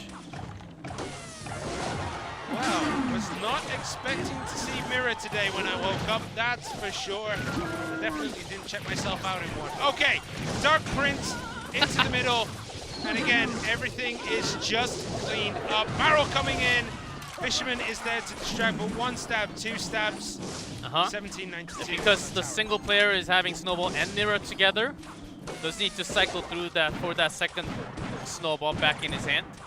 What are you looking to mirror in this deck, apart from the Snowball? Maybe giant skeleton? Roll check. Or even... Yeah, so he's got his own giant skeleton on his own. And push with the Dark Prince. Just charge in with that speed. We're gonna have to wait and see what else that mirror is gonna be used on. There's a clone. Clone! Alright, and the good thing about this, double that clone, so they're in there! Oh my word, that tower mirror is that gonna go clone! Down. That tower is done for, my word! Team Timing, they've got something behind their pockets. I mean, the baits are there, it's doing a couple hundred, but the death damage, it's over thousands, and the tower's gone at the bottom already. FAV Gaming, they need to come back past 33 seconds left, so they need to start throwing things right now. Okay, well that tower looks like it's gonna go down to the barrel. 137 remaining here. 20 seconds left. They do have a fireball to finish it out, so FAV Gaming are not out of it yet. But that giant skeleton mirror clone, giant skeleton, it's just absolute filth right now. Clone again to the FAV. They have to throw down the defensive poison because of those clone potential into the King Tower. So the fireball's thrown to take that tower down. Now we go into overtime. For those who don't know, the reason why Giant Skeleton clone mirror works is because when you clone, it pushes everything forward. So your goal is to push those Giant Skeletons into the tower with the clones. It's absolutely beautiful to watch. We don't get to see it very often. How many Giant Skeletons do we just have in the arena? Like 7 of them. Of course, with the defensive poison, all the clones are going to be going down. And the damage is sinking with those death damage. A few more stabs. Down from FAV. Team timing, they need to have better defense. What a fireball there. These clones are coming in a little too early, but oh my goodness! Long to pull it back with one of them at getting that death damage for sure. And another clone on top. That's another 1,000 damage. Is that tower gone? Team timing. Mirror clone. Who would have expected? Team Timing have the timing down for their mirror clones, but they do not have the timing down for a high five at the end of it. What did I just witness? Will this work twice? I want to say, alright, honest to God, I hope not, because that's all we're going to see in 2v2 for the rest of the season. If it works all the time. If it works all the time. I mean, what else could you bring from FAV Gaming to stop that? You have the poison, you have a fireball, you have a snowball, you have a log. Bomb tower. Bring a bomb tower plus maybe just a log plus a barbarian barrel plus onto it. Then I think you have a better chance of defending the clone. This is the thing. You can tell FAV weren't expecting this because they just used the log, and now everything here pushes itself. Another clone, and another clone. Another clone with the mirror. So it just pushes through into the tower again and again. Yeah, there's just so many bodies, it keeps pushing, and they go for it again. Because Giant Skeletons will push Giant Skeletons around. That Fisherman may have been a bit of a mistake there, but it doesn't really matter. They were holding pretty well. It was looking like FAV Gaming were going to take it at this point, and then this happened. All right, you fireballed there. Okay, cool. We'll clone again, and we'll clone again. And now you have nothing. Okay, you log. Right. Okay, cool. Sweet. We'll clone again. So technically, with the mirror, you can have 4 clone. 4 clone spell in your deck. So it just pushes in through. It pushes, I think, about 2 tiles if you have lots of big bodies. And if you're using that 3-4 times, you literally go into the tower. So you need. I was thinking bomb tower, but I think you need more than a bomb tower. Maybe cage and a bomb tower? I don't even know what they could have done because they literally had everything. They threw everything at that. They threw the snowball. The poison was already used. The log came down, and it still reaches the tower, and they still managed to get the mirrored clone off. Please don't work more than once. Please don't work more than once, because if it does, that's all we're going to see. I think, but maybe for today, for the last match, but they have a week to prepare for the next week. I'm pretty sure someone's going to have a solution against this. All right. So, first game in this 2v2, Team Timing pull out what we are going to say for now is a pocket strat. It's one of those strats that will work probably once, touch wood. And then FAV Gaming, they have their own mirror clone with those goblin barrels to the King Tower, which can be a quicker game for themselves. But all in attacks. If it fails. So, pocket strat against a very normal strat. Do you think FAV Gaming are like, right, you want to play funny? You want to play funny, guys? We're going to bring out something even crazier than that. And or are they going to go super serial? And then Team Timing goes back to normal. It's just a reverse situation. I think that's the psychology behind this. And usually when you try, pocket strategy, game 1 is the game you try something crazy. But I mean, you have a 1-up advantage. Do you go full cheese again? Let's see if FAV, within that time, about a minute, if they have the solution to it. Bring your own clone, maybe just without the mirror. Alright, bats this time. Barrel coming in. Okay, now it's just a regular game. Snowball comes in. Balloon is there. Lumberjack is going to go down, but that balloon isn't going to get on the tower. Maybe death damage. Just out of range. Just in range. Yeah, All right. the rage provided the speed, and the bats are a little slower now. We keep on forgetting about that. Another balloon loaded up by Team Timing. Do they have any funky things around this? The miner Aggressive distracts the skeletons. He's going to get a drop. Team Timing are playing this 2v2 absolutely phenomenally. They're making FAV look not like the best 2v2 partnership we've ever seen.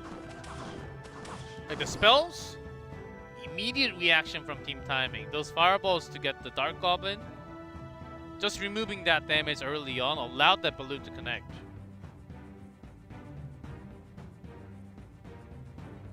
So both players just, all players now just waiting this out. Inferno Tower and the Giant Skeleton is going to cause that balloon to get raged up. It's probably going to go down. Oh, what did that balloon target in the middle there? Because it targeted something and then lost connection. In the middle there? Inferno Tower? Yeah, the Inferno Tower connected onto something else that died and then went onto the balloon. Might have been a bat. I think it might have been a bat that was left through. Because it didn't lock onto the balloon straight away. And again, Rizzato trying that heal with the balloon. Now Miner blocking the shots from the Dark Goblin. Has to use a fireball in defense. Bob, one more than they wanted to. One's going to come down any second now. That's going to eat both of all of that up. Team Timing playing this 2v2 phenomenally, making life difficult for FAV Gaming. And even having those bats blocking the way so that they have a harder time using those Inferno Tower. FAV Gaming having some trouble pushing their own attack through. But they are they're holding on to a few question marks. Big blood spell. Well, Log was one of them. That's the first time we got to see that Log. Poison. Another barrel coming through and another Log coming down. This time doesn't catch the skeleton, so they're going to get a couple more hits in. 14-18 on Team Timing's tower. And starting off with an instant raged up balloon. And there is a freeze coming down. The Dark Goblin, though, is going to help clean that up.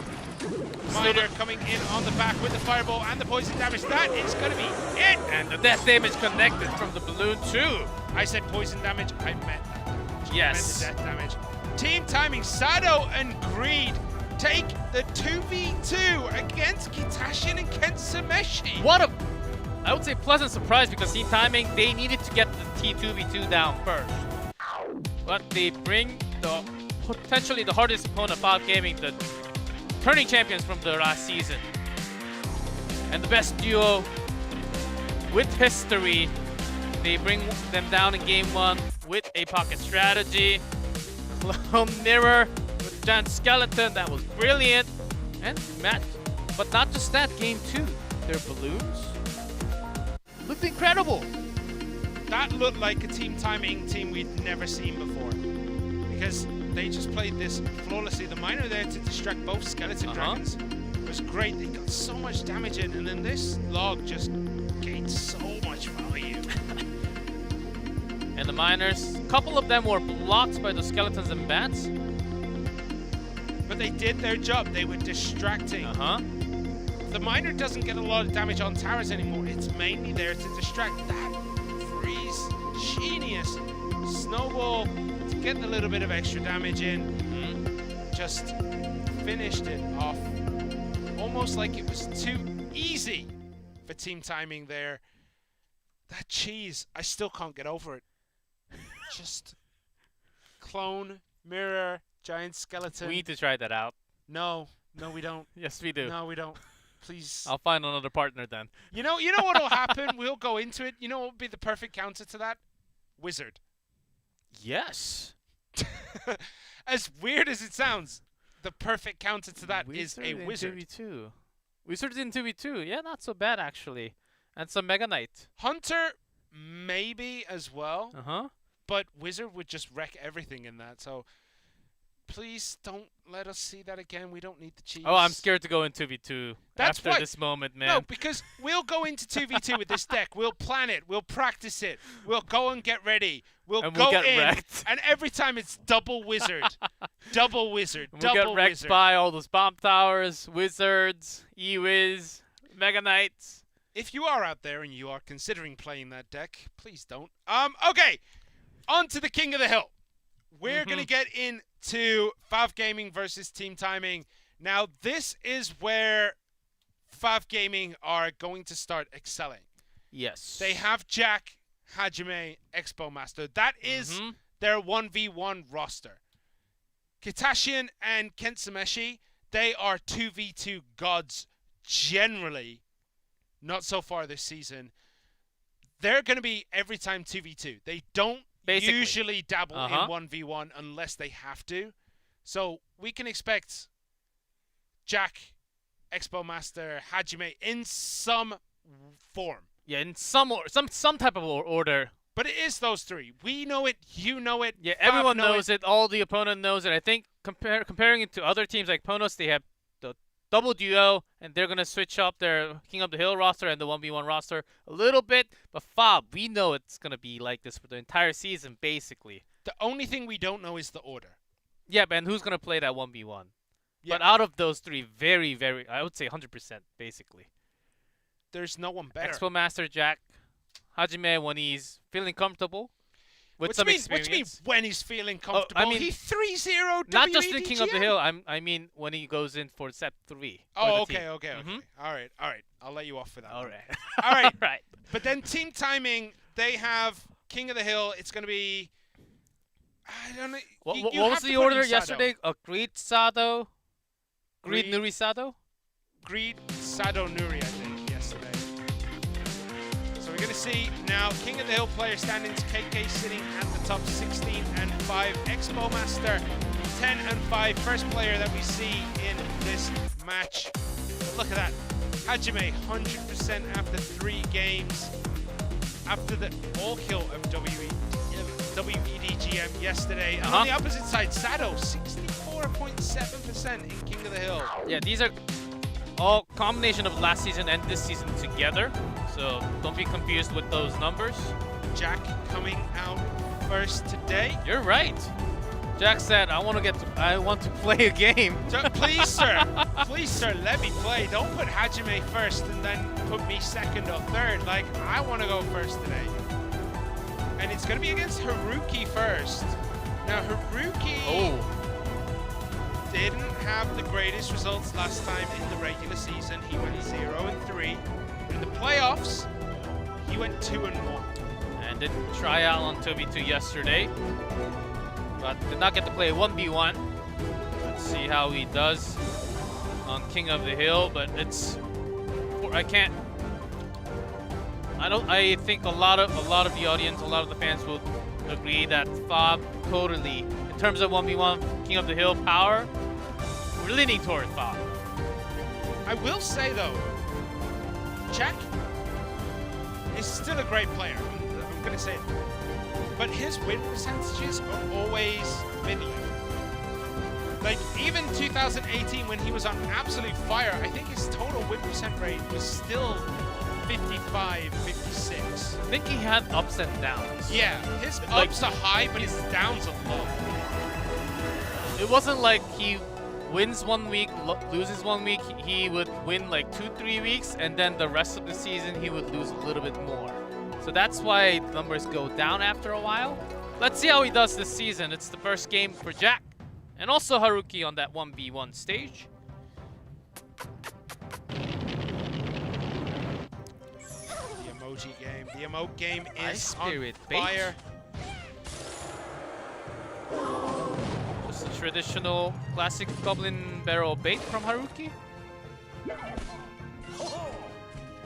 Maybe. With a Knight, Jack, Could be playing the same deck. or Graveyard. yeah, Graveyard has heist. With the musket here. Hold on a second.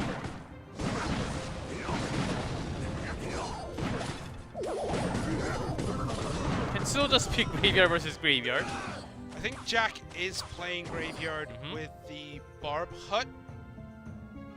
But Haruki, Expo, well, see. Almost forgot about this. Locks on straight. Yeah, I mean, okay, Expo it is. Like, it looked like an Expo, but like, when was the last time we saw Expo in CRL East? And then look how it does its first game. Already 1,097 on that tower, but that Graveyard didn't get as much purchase as it needed. Haruki seemed upset that that Skeleton Dragon got one more hit. But it is Expo. And it was on my mind. You see Ice Spirit, you see Knight, and you see Musketeer, but there's been so many Expo, like so many Graveyards with the, like with Knight and Musketeer. You're like, is this a variation? And then it ends up being Expo. And usually when we saw Expo in CRL, it was more Ice-Bow. Yeah. With Tornado. Not a classic Expo. Jack's got to find an opening, but with that defensive stance, I think Haruki wants to time it down.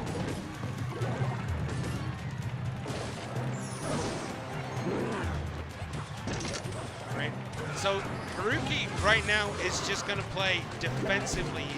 He's not looking to get these Expos to connect to the tower. He's just looking to hold on and cycle enough fireballs into the tower and enough logs to win this game. Right now he needs about 6, my math might be wrong here, but he needs about 5 or 6 fireballs to connect to that tower. A couple of logs will help that along. Yep. Nice defensive Expo there. Expo on the right, making sure that the Expo is away from the poison. The Knight wanted to try and distract the Skeleton Dragon, does end up doing so. 71, there is another log. Yeah, Haruki he just wants to buy time, get some defensive elixir value, and then maybe have an opening. That was the fireball he's looking for. Poison Graveyard from Jack. Getting a decent amount of damage. A log has to come in on the defensive there, and still damage getting done. 1046 remain here. With that Musketeer connecting, bringing down really low HP, that still was pretty worth it for Jack. There's another fireball not into the tower. A beauty though. Still got a lot of value from that fireball alone. Another Musketeer play to help clean up the back. There is a log, and this is what Jack needs. Jack needs to put a lot of pressure. That Musketeer got 2 more shots. So Haruki has to go in with the Expo. He just has to. Fireball connects onto tower. 365 still needs at least 3 fireballs and a couple of logs in here. 2 more. 2 more fireballs will win it for Haruki. Or some more skeletons plus the poison can also finish it right now for Jack, and it seems like it's about to. I don't know. It's going to be very One tight. more 50, tick 27, from the poison. 4. And that's it. Haruki almost did it against Jack. We said that he had to defend, defend, defend, and spell cycle, spell cycle, spell cycle. That's what Haruki was looking for with all those defensive Expos. And unfortunately, he just started to fall back. I think he played that one Expo right next to his tower, and it seems like the right decision, but that may have been something. And Haruki, dropping down Knight a little bit too late, trading, I believe it was about when 40 seconds before the game ended. Jack got a lot of value with his own Musketeer, even before hitting on directly into the tower. Maybe it was right before this moment? Or around this Graveyard moment. that got a lot of damage, and the Musketeer in the back just survives missed that log. and attaches into another Musketeer. That got a lot of value. And the Graveyards just kept coming and coming, and this Musketeer here, no health, 1, no health, 2. And that was huge. Haruki at that point had to go Expo in the bridge. I think maybe he panicked a little bit. Maybe that Expo should have gone in the middle defensively, because that would have helped out with this Graveyard. Yeah, or if he placed the Musketeer just a little bit closer, so that Jack's Musketeer couldn't lock onto the Princess Tower. That could have been another deal. But this is what we talk about. Team timing never make it easy. It was close. About 48, 49 left at the end? It was like 16. Really? Felt like 16. No, it felt like 16. I saw 40-something at the bottom. One log definitely would have finished Yes. it. Okay. Haruki is out. He took Jack all the way. He took Jack a lot further than we were anticipating. With an Expo. Yeah, so Team big timing. surprise. Team timing are playing some decks this week. Yeah, yesterday Sado came up with his own graveyard motor deck. So about that the mortar cannon cart, right? It was the mortar cannon cart graveyard. Cannon deck. Cart graveyard, yes. So apparently this had been played once by Air Surfer in CRL. It had a little bit of a bump in terms of deck usage because I was talking to one of the guys from API. And like it showed that there was a big increase. Then it dropped massively, and there were like 11 people still playing that. Out in the entire world. Out of the entire world, 11 people still play that deck in Grand Challenges. And that includes Sado. It probably is Sado and 10 ult accounts for him. Oh, let's see what's That's it's not Nuri. Sado, it's Nuri. It's Nuri. Nuri coming in second against Jack. I mean, the win percentages for everyone on Team Timing do not paint the picture of Team Timing. Sure, their win-loss rate's kind of low. Greed has 8%, but he has never made it easy for someone to beat him. Well, Team Timing, they're bringing lots of these snipe decks that are off meta. Not just 1v1, we've seen it happen in 2v2. Yeah. And Haruki Expo, now what else do we have? Like, sometimes you gotta ask, are they being too clever for their own good? Bringing Expo against Jack thinking he's gonna go graveyard. there are reasons why meta decks are meta decks. Yeah. You can snipe on meta decks, but it's a big risk at the same time. Because if they come with something different, it's gonna put you in a bad situation. But whatever happens, happens. We're going in to Jack for FAV Gaming in blue at the bottom, and Nuri in red at the top for Team Timing. And a barrel, perfect defense with skeletons and knight. Jack with a hog rider, his El Clasico deck. It's bread and butter. Perfectly defended this time by Nuri, and a barrel comes in. Skeleton barrel comes in. Is it going to manage to reach the tower? Does get the death damage. Snowballed. One more hit though. Yeah, I did see one more hit from the skeleton, right? Yeah, one more hit from the skeleton. Nuri just logging it, and the skeletons for no damage from the musketeer. As he wants to chip in more damage with those baits. That's exactly what he needs when Jack logged instantly away there. Jack wants to go in with those hulks, but that Inferno Tower will be painful. The Hog Rider and Inferno Tower. This time, and there's no zap. zap. That night. Yeah, nothing to reset. Nope. Shut down again. Let's see how Jack finds an opening, as this game will be very hard for Jack. Does choose the Bomb Tower version of this Hog Rider deck instead of the Inferno Tower version. You get to see ever so slightly. It was more popular towards the end of last season with the Inferno, but very, very kind of still low usage. And Jack needs to eliminate that damage from the skeleton barrel, because in terms of trading, it's not doing as much. There's that EQ. Card that nearly everyone forgot about. Earthquake comes in. Musketeer does manage to get a hit as well. 2-1-0-1 against 1-9-8-0. Nuri with a very slight lead going into this double elixir period. And it's got the barrel onto the left. Early EQ, waited for that Inferno, but it's not actually going to be there. So a lot more damage on the Hog hit this time. And the log actually used against the Dark Goblin. Oh my goodness, this is going bad for Jack. That's going to get a big drop. There's no log in cycle. Those skeletons are going to get quite a lot of hits. 1481. Perfect play by Nuri there. And lines up perfect for the Dark Goblin to tack onto the Hog Rider too. Along with that Inferno, Earthquake damage chips in, but Nuri starting to put some more spell damage into the bottom left.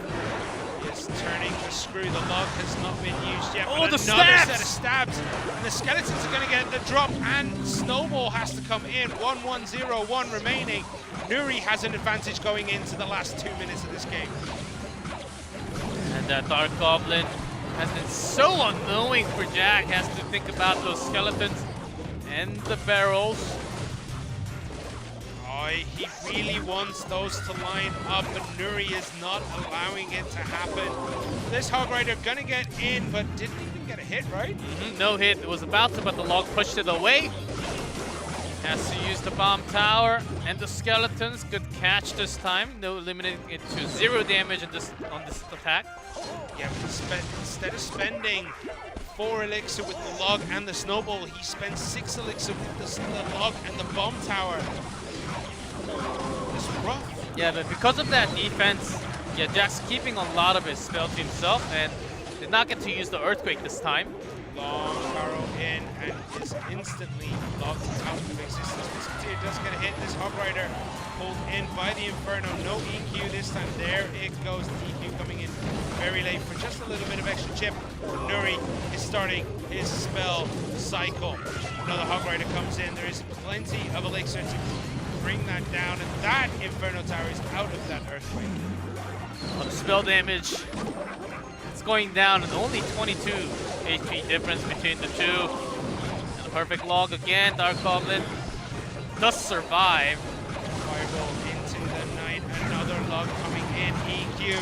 Doesn't matter if you activate the King Tower now if you're Jack, because He's not going to use the hog. It's not going to. The log comes in. 259. A log comes in again. Nuri is on a cycle. The fireball will not be enough to finish it. It's going to be about 15 shy when it comes in. The log, however, will be able to finish it. The Earthquake! 9 HP left!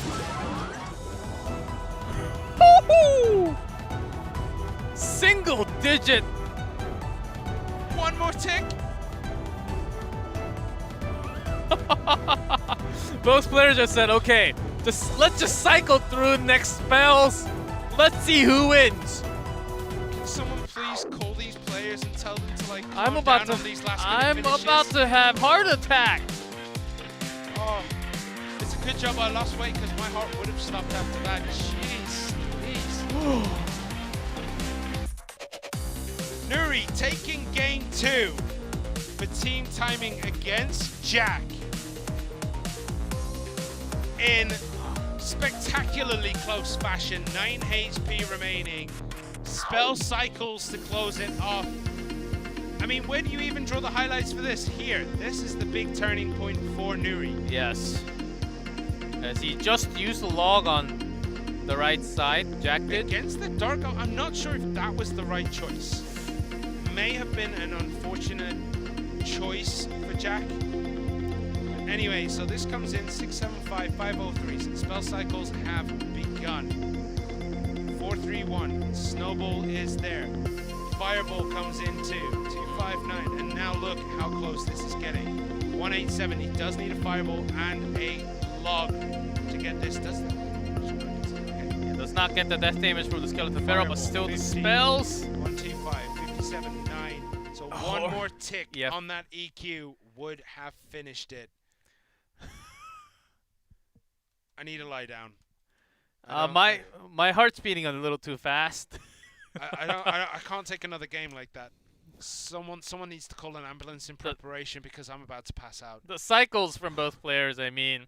Nuri, I think he's found a really good cycle on his own. He was having lots of mind games, throwing the barrel just one tile back to the side and switching off to the left. Surely got him into the win condition. Yeah, also finding that beautiful timing where he knows he can release his skeleton barrel just at the right time in conjunction with the goblin barrel, so that you can't log both. You have to log one, otherwise you're going to take a set of damage from the goblins. And continuing on the compliments for Nuri, his Dark Goblin position and the timing all the way back from the King Tower allowed it to connect onto the Hog Rider along with the Inferno Tower, so it makes it easier even after the EQ.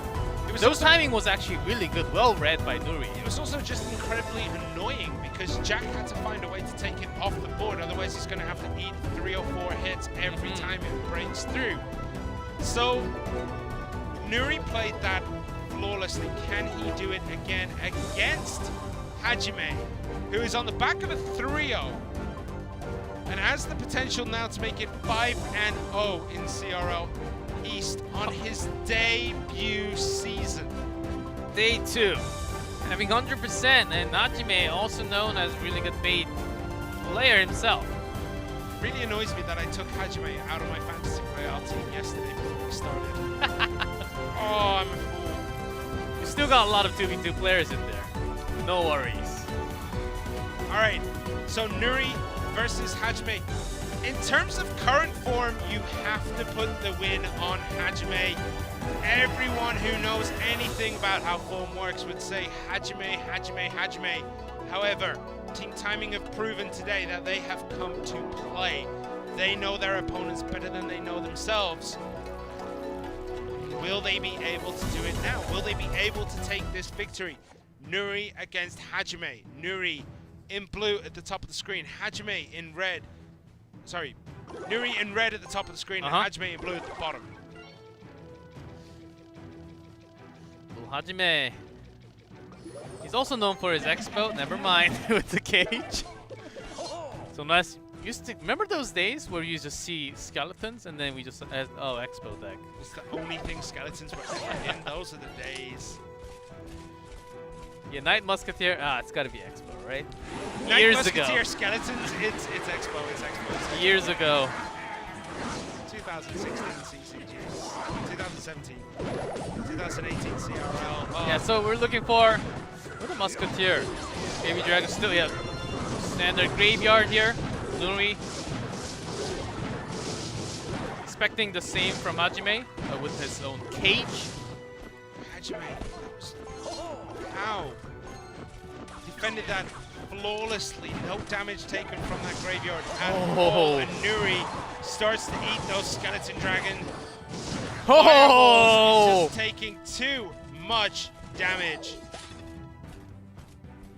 Go on, G-Clef. What were you owing about? I was about to say, Hajime's not even moving. Okay, now he moved. Cracks his neck. He's like, I'm done with this fool. Is it time to go? Is it time to play the game 4? Because he could have saved some elixir for his own graveyard, but he ended up just loading more. He didn't need to. That's the thing. Hajime seems to just read the matrix. He knows what he needs to do. He's like, okay, you have nothing at this point. There is no elixir in your hand that can defend this. You have no cards that can defend this. So I don't need to throw down the graveyard. I can save it this time round. Decides to throw down the graveyard. Nuri does decide to defend this, and that's an interesting choice. Yeah, Nuri sort of gave up already though on the left. That's why he has been setting up with the cage. No, he hasn't given up. If he was giving up that tower, he would have put that baby dragon there. Look at this. And defensive poison takes care of all the skeletons, but the brawler sticks to it. Yeah, and that's a lot of damage. That brawler and one skeleton managed to get an absolute ton of damage in against Hajime's tower. I was going to compliment him on the defense of the graveyard, but then eats a ton of damage. Drops one of the skeleton dragons as well into that poison. Uncharacteristic mistakes by Hajime right now. Let's see. Find some time with that cage again. Has a chance to use his own poison when he gets the elixirs to do so. Just drops some knights. Nuri!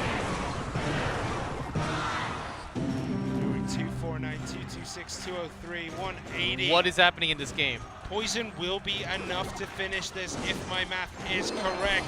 So Hajime has to be able to do it, but those skeleton dragons distracted at the bridge. Okay, he needs some hit from these skeletons in this poison. 270, it's not going to be enough. And poison's going to finish it at the bottom. Yeah, Nuri is going to take down Hajime here. Nuri is playing out of his mind. Hajime 3-1 now. Team Timing's about to take the match. Simon, G-Clef! can this happen to FAV Gaming? After such an impressive display yesterday, maybe they have underestimated their opponents. Maybe they put all their eggs in beating W.EDGM and expected that practice to pay off for when they go against Team Timing.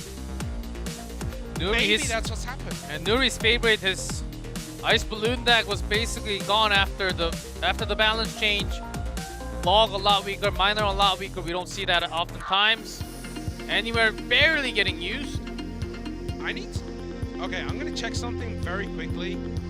Tell us what you're seeing. Yeah, and then, yeah, this brawler. That big punch. Left, right. I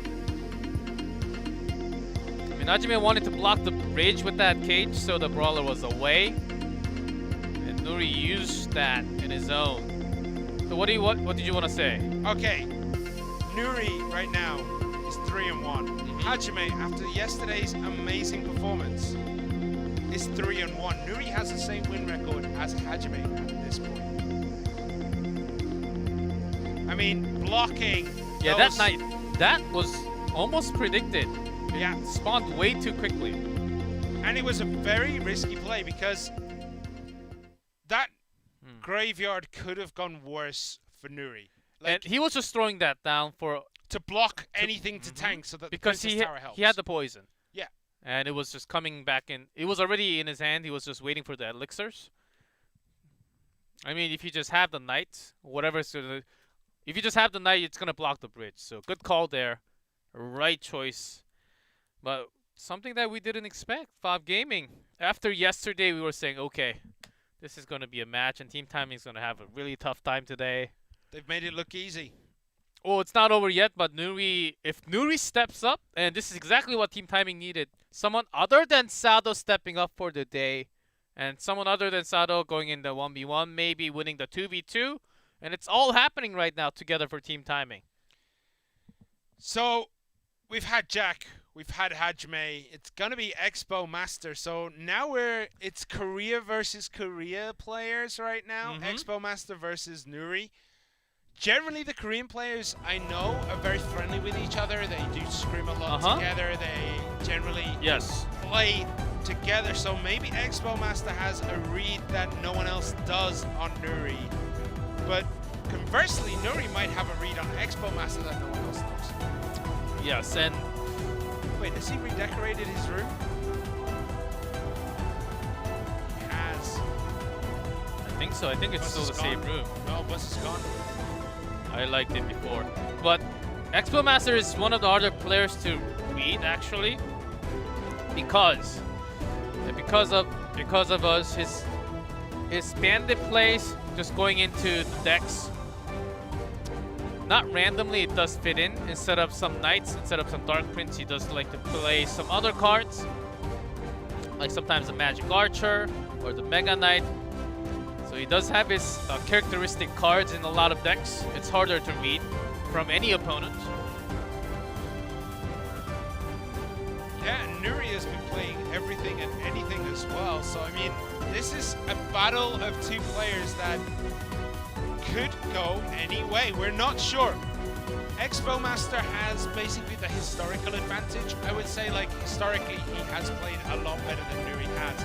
But today, Nuri has been on absolute fire. Team Timing in general have been on absolute fire today. It all started with the clone mirror, man. And can they get it through? If that works, you know you're having a good day. Alright, so Nuri could complete the clean sweep of FAV Gaming if he defeats Expo Master. And Expo Master dropping down the Night Witch. Way too much damage to start off. Oh my. If you're gonna start, you start like that. That was an impressive start for Nuri. But Nuri, in return, is gonna eat an absolute ton of damage from these bats and flying machine. And Expo looking for that lava, but when? And can he defend it? mean, if Nuri is not throwing down anything, yeah, he has to. He can't wait. He can't give more chances for Expo Master to come back. Stab there. A couple of stabs here. 6, 8, 3. That tower, you may as well just sack it if you're Expo Master. Is it worth defending at this point? Could you go 2 tower games?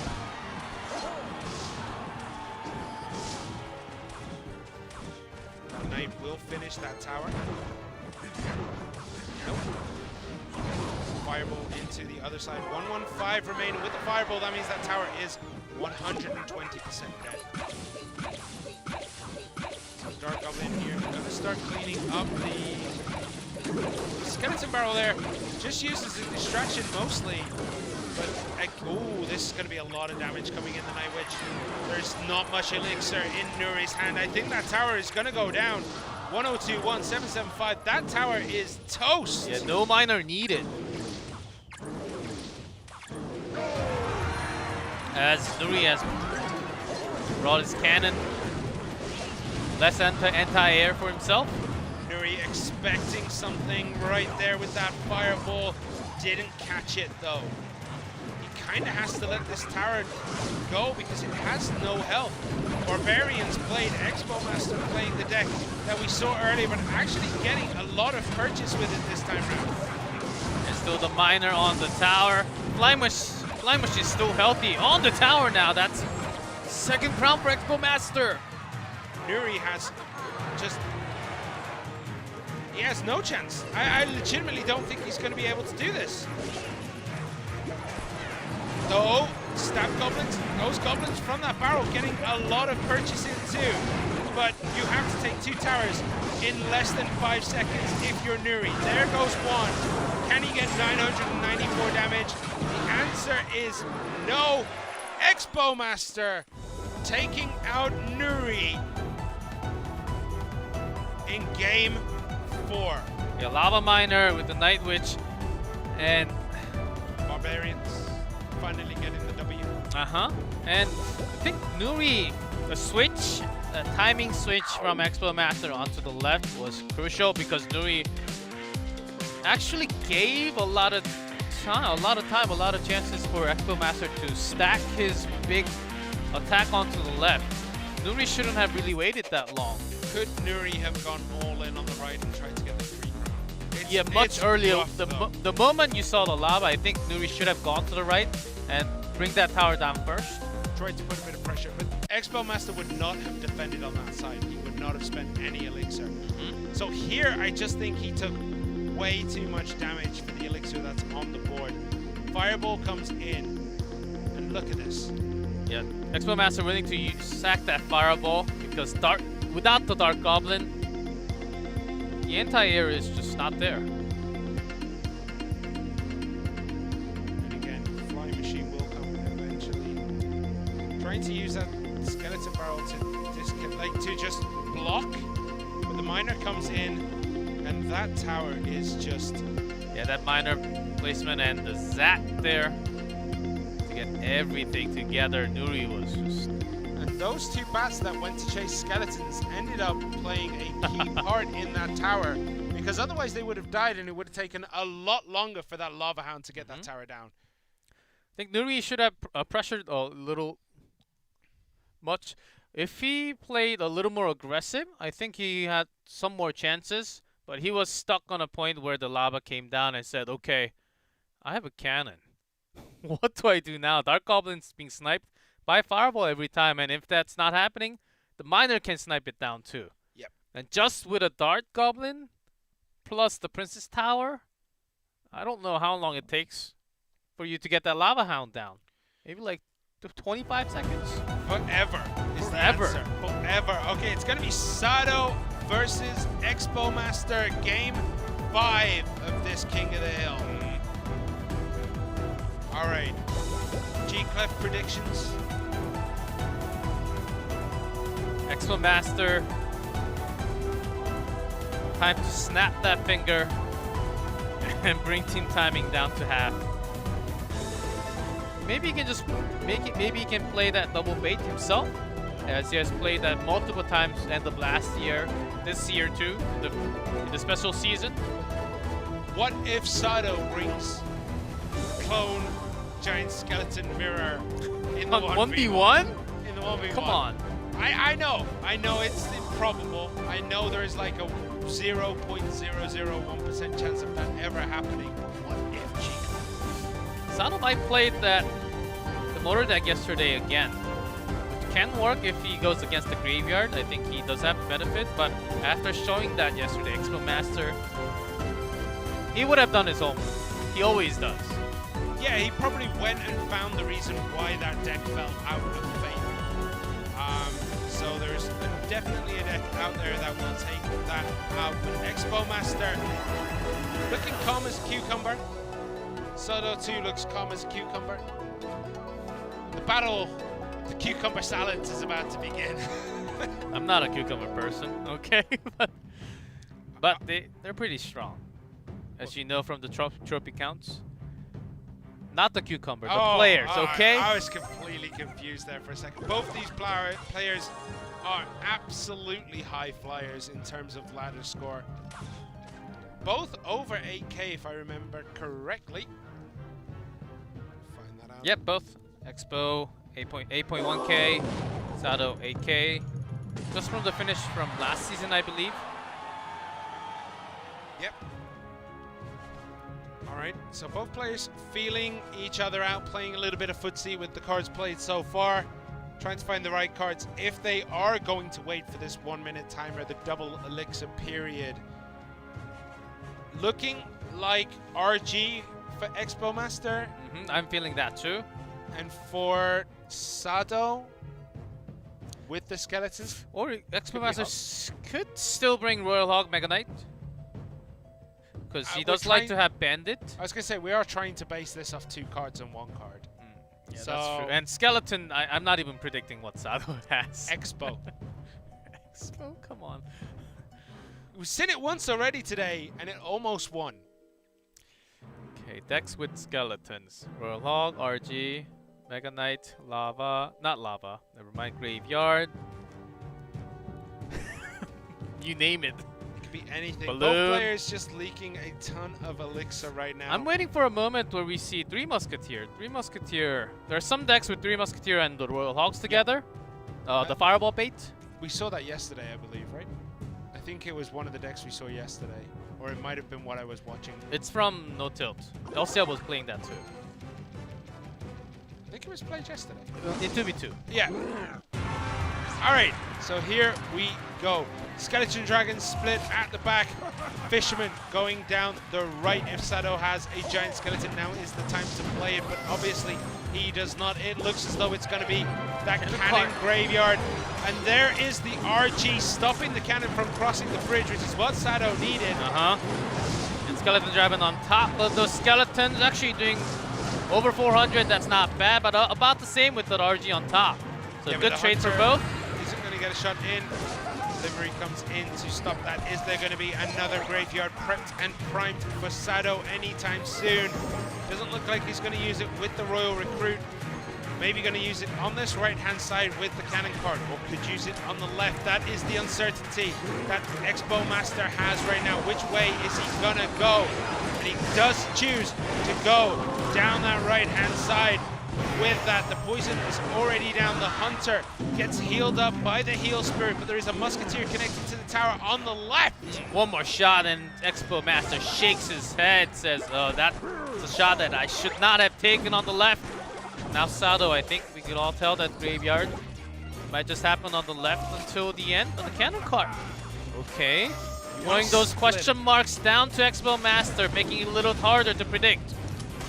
And also with that pull, with that pull, in comes the graveyard, in comes the poison, damage coming through on that right. The musketeer isn't going to get a shot on the tower this time, but there is the RG and the mortar for Sado to just distract.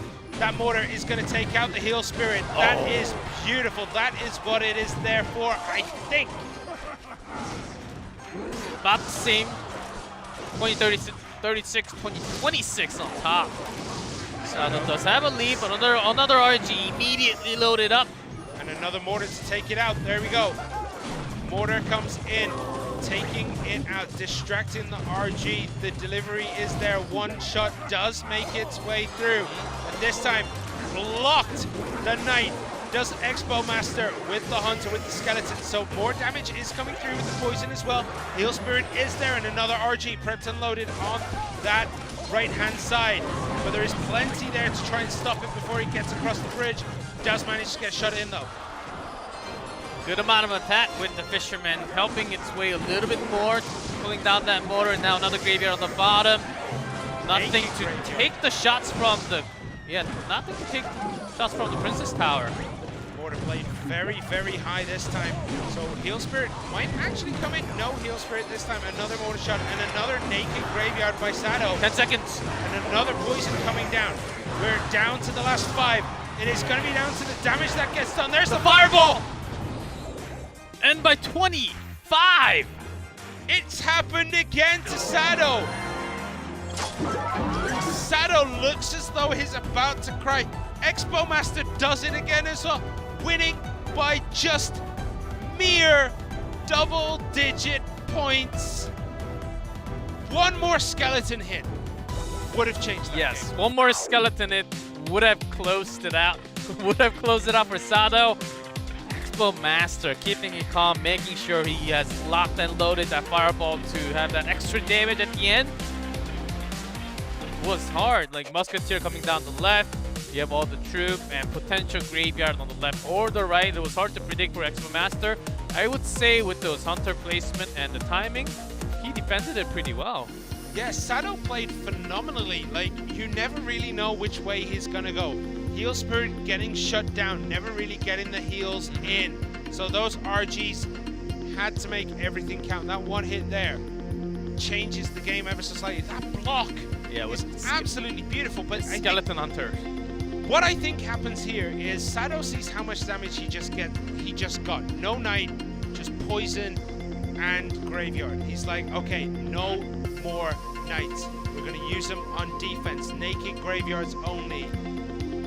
Yes, 10 elixir by the end of the match. Oh, look at Sado. Look at the difference between the two players. If Man, he'd have had a what tank, a game. If he'd have had a tank, would that have been a very different final graveyard? I think it would have. And the heal spirits that we did not get to see too many, but we see it healing back up those skeleton dragons on top of those graveyard. Expo Master had it just timed perfectly most of the time. Keeping those dragons, also pushing it towards the left, making sure that Sado can't really focus his own attack on the right only. I mean, a lot of things happened in that game. And it comes down to 25 HP. One extra skeleton hit on one of those graveyards. Oh. One extra log. One extra Anything. sneeze. Anything. What's the lowest damage you can That actually Musketeer, do with one you remember damage? that Musketeer that crosses the bridge with like a slither of HP and dies to the tower? If that had have released one shot into the tower, Sado won that game. That too. Because he was going for the split push, everything's going down this side, the Musketeer's left alone. If it had had a slither more HP to tank one shot, that tower would have been down. There are so many ifs, whats, buts, and I guarantee if you go talk to Sado right now, he will tell you every permeation that he wins that game. But it doesn't matter. We're going to get into the 1v1 best of 3. So the standings there and the comparison between the two. Jack, 11 and 8, 57.9. Look at Expo Master. 21 games. 15 and 6. 21 1v1 games, and it's 15 and 6. And it's Jack from FAV Gaming. Well, Who does have lower of a number compared to his teammate, but still, he's the man. He's the Hog Rider himself. We know him from years, what he can do when it comes down to best of 3. and it is going to be against Nuri, who took him out before. Very blurry Nuri right now, but it is going to be Jack versus Nuri. And you want to say... No more Hog Rider? Against the double bait. I mean, it was a close game. Very, very close single-digit game. Can Nuri do it 2 more times? Can Jack bring Earthquake, Hog Rider EQ again? I don't think he will. Do you need to bring that Inferno Tower every single time, or even the Bomb Tower? That's going to be the real... I mean, one of the problems with the Inferno Tower is you're a little bit open to graveyard. Bomb Tower is a little bit better in that respect, that you do get the splash damage and occasionally two skeletons spawn on top of each other. Yeah, Bomb Tower, you see it a lot more against the Chinese players because of potential Royal Hogs. Yep. It is interesting how each of the, like the old Asia teams and the China teams, they have their own kind of way of playing the game. Like, even though they're all together, there is two very independent metas. Yeah, sort of going on. Their favorite cards. I would say more bait from Japan all the time. But Korea now, who knows what's gonna happen in the future, not just today. Maybe Nuri's got something else. Here we go, we're ready for that 1v1.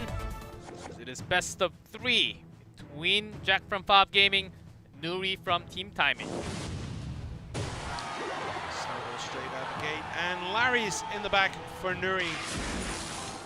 Ooh, nice. Hog Minor, Rider. Hog with the ice? Or is it with the balloon? Feeling a I'm feeling Hog Rider. balloon with the snowball. Minor, pretty much, yeah, okay, it's balloon. The graveyard coming down from Nuri. Very early graveyard here. The bomb tower is going to get taken out by that musketeer, so the ice golem has to come in to try and distract some of those skeletons, but two more do get a couple of hits, and this musketeer is going to get at least 2 more hits. 3! That's painful. Ice Golem had to be there to block those musketeer shots, so the skeletons were able to do some more damage to the graveyard. Nice block there with the miner. Yeah, Jack did get greedy with that miner alone.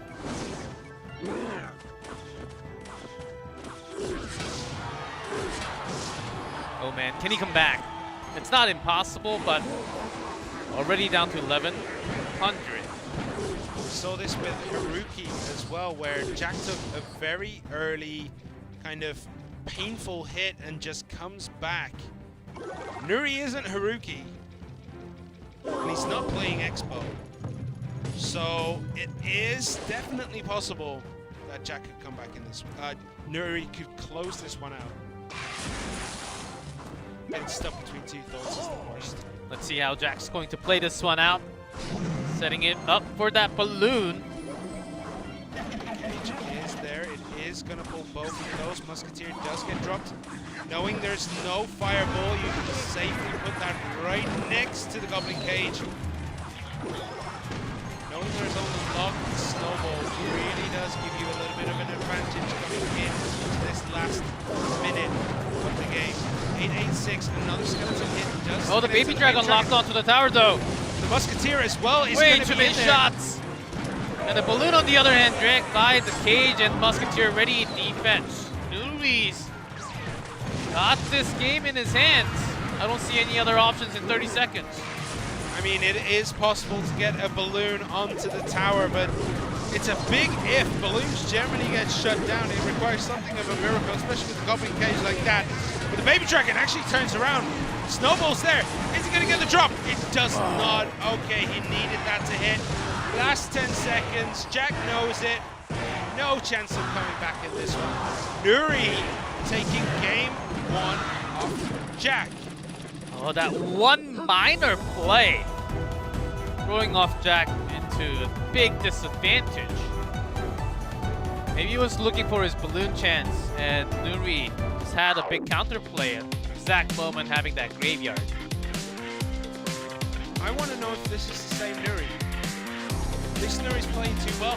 He was a blurred Nuri. Yeah, maybe there's something afoot now. No, Nuri is he's playing so much better today. Starting from King of the Hills. It's like a completely different player. He is playing some of the best Clash I think I've ever seen Nuri play. And it's scary how good he is. Yeah, Jack. As I mentioned, this blue minor deck with the ice golem, it's really falling out of the meta as after the nerf with the miner and the log together. And that Musketeer hero right there got 3 extra hits. And Yeah, double that circle. And even these baby dragons. yeah, that connection here was huge as well. It doesn't matter what the skeletons are doing underneath. That baby dragon is going to finish it off. The Musketeer, Yeah, if it's all alone. Yeah, if Jack had Musketeer in front, then it was going to be sniped by Nuri's Musketeer. So Jack was caught in, not many options there. I think it might else have been you okay think? to put slightly on the side. I think the Musketeer was busy with other things before that. Yes. But then it would have been sniped while it was killing the baby dragon. So, Yeah, either way, I think the tower was going to be down or super low. yeah. To 100% it would have been Yeah. super low. It was already pretty low, and then it just gets a little bit lower. I'm But- just surprised what Nuri's able to do today. He does feel like a different person, literally, but his play on, just snipe veggies, just chunking down into everything. If he continues to do this in game 2, and so far Jack has not been playing that. No, he hasn't. It's not looking that great so far. This feels like it's the low in the emotional roller coaster that is following Jack. Because sometimes he's up, sometimes he's down. Mm-hmm. And it's always a ride, no matter what. However, I will say, what is it with this season and giving us some of the closest games we've ever seen time after time after time? Yeah, in a row, in a single match like this. That one was done. That one was... it's a nice respite, right? It's nice to have a game where by 30 seconds left, you're like, okay, well, this is pretty obvious. Mm-hmm. I don't think it's going to happen again, at least between these two players. I think Jack is going to come back. I think a timeout has been called as well because If we're they going haven't on used a lot longer than usual. Mm-hmm. And we're back on camera for a long time. Yes, this is the moment where Jack needs to make something happen. Well, he's an experienced player with lots of offline stage, online stages. He can totally do it with just the Hog Rider back and forth, even if he's losing this much. I mean, the Hog Rider game that he lost to was off to a few digits. It was a really close game. And even in game 1, just an off timing where he wanted to get an aggressive attack with the miner. It just happens to be at the same timing where Nuri wanted to attack at the same time. And you don't really expect Graveyard to just pop up like that at that timing. So Jack was just caught with no guards. True. He didn't have guards in his deck, so he would have been caught out with no cards. Hey, no 3 elixirs. Okay. Do you think this is an issue that FAV Gaming are going to have the whole season, that they're too predictable? Their roster, in terms of their roster? In terms of their roster, do you think that Haruki was set up to take out someone like Hajime thinking he would come first? It gets down to Jack. Nuri is prepared to take on Jack. Then you have Sato who's prepared to take on Expo Master. You can read what the formula is going to be. That can certainly be a help. But I think Team Timing just prepared out of their minds today. Really going on meta, off meta, sniping into lots of players. And it's certainly been working out really well. Expo, Haruki, that was pretty painful, almost lost to it. Misato's bringing his own deck, which was used twice, so Expo Master was able to prepare against it. But now, I think Nuri also has something else, you know. Every player having something, they have something from 2v2. Let's see if Jack is able to come back here. Well, he's going to need to do it if FAV Gaming are going to take the win today and go 2-0 up in this league. But Team Timing could equal FAV's record if they win now, because it'll be 1-1 for a lot of teams. As we see, it looks as though Jack is going to be playing bait Nuri with that graveyard again. Bait of his own. Good barrel there. And a graveyard with the cage. Let's see if it's with the Ice Wizard or not. Oh, look at that poison. Jack dropping the Dark Goblin in the poison. Double bait. You know that the Dark Goblin's coming against that graveyard. Yeah. Jack. What's happening? It's all going Pete Tong. That's for sure. Okay, one hit there from the Knight. So Nuri again takes a very early advantage. Nothing as major as before. 1680 to 2435 to 2295, but an advantage nonetheless. Inferno Tower comes down. There goes another graveyard. A Barbarian Barrel to take out the balloon. And more damage coming in. Nuri deciding no elixir this time for the poison, so just going to leave that one to go. Yeah, as the Inferno Tower is also being burned, so Nuri didn't really waste too much elixir there. Yeah. No need to push when you don't need to. Some skeleton damage, but eliminated the death damage. Oh, he's going to be distracted, but still decent amount of damage coming through there. 1926 to 1479. Yeah, no bar barrel, as he wanted to have sack that damage for one big graveyard, so Jack's also setting it up. This graveyard coming in very early, and the poison again catches the Dark Goblin near instantly. So a lot of damage is going to come through from these skeletons. 8 to 6 remain there. There is the barrel, no hits taken. Yeah, that first spawn of the skeleton catching onto the Inferno Tower helped Nuri a lot. Keeping the baby dragon alive for like one more second. Another graveyard coming in. No poison this time. There it is, finally coming down. Catching that Dark Goblin, and Goblin's getting a stab. One tile in front. Look how much HP is left on Jack's tower. Nuri might actually be able to do this. It's gonna get close. There are plenty of time left. Couple of poisons will be enough. Yeah, one more hit from the skeleton and 2 poisons. That's it. Poison will do this now, I believe. One more hit. It's gonna be close. One hit there, one hit there, one hit there. 12 HP, and it is down. What an ending! Team Timing's gonna beat FAV Gaming in day number 2. Not the result that me and you were talking about before we started this broadcast, because we were like, it's going to be 2-0 at the end of today. No problems, no questions asked. But that team right there in front of you, Team Timing, managed to do it. They pulled out some crazy strategies in 2v2. Then in the King of the Hill, they pull it out. Nuri standing strong, getting 2 wins there. And then Nuri again, when it comes to that 1v1, because they did lose the King of the Hill, he manages to take Jack 2 times in a row and almost made it look too easy. Nuri's play style today is totally different. He's not this aggressive. He's not this predictive in terms of his spells.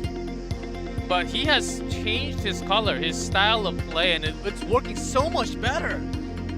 Yeah. But he has never looked this great. There were some moments, great moments from last season, but not as this crisp. It looked all too clean against Jack. And obviously, there is no one else you can give this MVP award to except Nuri for today. Who else would you give it to in that match? Nuri, or is it Nuri? Or maybe Nuri? The only person I can think of is Sado and Greed for that superb game 1. Yeah, it's 2v2. But that's more of a meme factor than like an actual fact. What a game! What a day! Ending. What an ending! Team Timing, and them bringing FAV Gaming down can create a lot of other stories when we get to like week 7, week 8. Yeah, like we were saying before, like Team Timing of that team that they always seem to lose, but they always seem to take it close. Have they finally broken that curse? Could they be in the contention for that 1st, 2nd, 3rd, 4th slot this season? Because I honestly thought FAV Gaming were going to be easily number 1. And easily number 1 too, for sure. And Team Timing at the bottom. With this result, I think it's going to be a big mix when we get to the end of this regular season. W.EDGM 0-2. What? What's happening this season? Everything I thought I knew about the Clash Royale League East, admittedly, isn't a lot, But apparently, it's all wrong. Everything I thought I knew. I thought FAV were going to take team timing. I thought FAV were going to be 2-0. I knew Kix, because I'm a Kix fanboy. I thought Kix were going to be able to take it. They didn't. Oh, they did. They did, yes. They did. I'm getting confused. Your light got the win. W.EDGM, though, strong team. And then you have Ponos TTG. And TTG taking down Ponos. The result that we didn't think was going to happen. We thought that TTG had been ruined by Nova. They took everyone and everything. I think they even took the beds and the kitchen sinks from the team house of TTG. Boss, Nuamishi, and Huyi and Famous Kid pull it out of the bag. What a day! Yeah, what a day. And to be honest, like by week 4 or 5, I was expecting, okay, we're going to have like the gap in between the top teams and the bottom teams.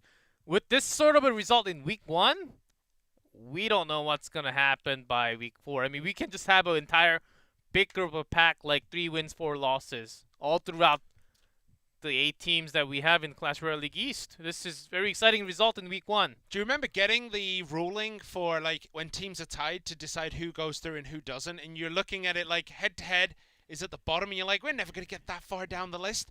Right now, I think we are.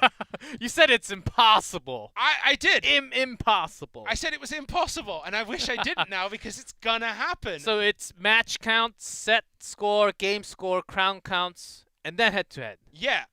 And at the way it's going, we might actually get down to the final head-to-head. 1v1. The final 1v1. Best of 1. Which, please, no. If we go there, like I would.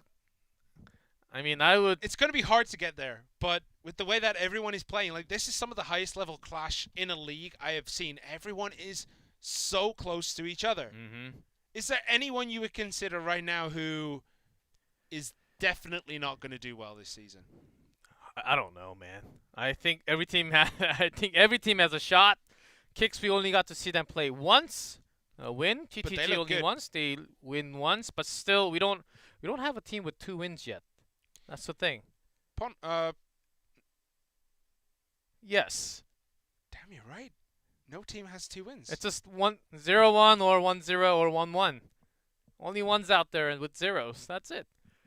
So only week 1 though. It is only week 1. Some teams have only played 1 game, but yeah, you're right. Yeah, but today's result totally broke a lot of expectations for the fans too, I believe, and also from the players. It's getting exciting. Hajime and Nuri having roughly the same record now in King of the Hill. Hajime's still 3-1? Hajime is 3-1. Nuri is 3-2. 3-2? Because he lost 1 yesterday. He lost 1 today. So it was 3-1. He almost all-killed and would have had a better result than Hajime had he beaten Expo Master. Oh. But think about it. We almost didn't get down to Nuri and Jack because Sado almost took Expo Master. That's 25 points difference. Oh. Expo Master would have been thinking maybe I should have been on the 1v1. I mean, Jack certainly did not have his day, and his matchup ended up being against Nuri and King of the Hill in his second game and also in 1v1. So that was a matchup surely not going to his own advantage. Well read by Team Timing there in terms of active roster and also lots of snipe decks prepared today. I mean, think of it this way. We had Light, a newcomer, end up beating Solomon in the King of the Hill and then taking the 1v1 away from Peas. You had Yuya before that taking Wonga and higher for Kix. Then you look at FAV Gaming, and it's just... I don't know what to say. Like, the results have completely shocked me. Ponos 0, TTG 2, Kix Team 2, W.EDGM 1, FAV Gaming 1, Team Timing 2. The only result there I expected was Kix to win. And as you said, the results. The only team 0-2 is W.EDGM. Second place, the runner-up from last season, down 0-2. Still early days, G-Clef. Let's not get too carried away. But it's not looking good, is it? Surely not, mate. And still, TTG up there with Nova Esports and Kix, off to a very good start for themselves as we go into week 2. And surely, I would say the highlight match of the day is Team Timing. That first 2v2. Just from that 2v2. All right, so next week we start with Kix versus Nova. That's going to be explosive. Nova seem to have found their form. Kix seem to have found some of the best young players in the world. Then we have Team Timing and Team Talent. Battle of two Korean teams. And what was the last match? And W.EDGM versus Ponos, I believe. Oh, that's going to be a killer. That's going to be a killer. That's the next match is on Sunday. Nova Team Timing, Talent Kix. They went too quickly. Production, slow it down a little bit when it comes to that, because I want to talk a little bit about I had the paper, but Oh, you've got it. I've got it. Final FAV Gaming TTG next week. All right, guys. Thank you so much for joining us today. It's been an absolutely insane game. Beautiful day. I'm going to go chug a couple glasses of ice because my throat is burning. G-Clef, thank you for joining us. I need some soda, man. I need to calm down with some pop and go to bed with some and dream about Team Timing and Clone Mirror. Clone Mirror it is. All right, guys. Thank you for joining us. We'll see you all next time. More? Okay. We have to keep going. All right, some cool games today. Stay tuned. Come back next week because we've got more matches. All right, guys. Thank you so much for joining us. We'll see you all next time.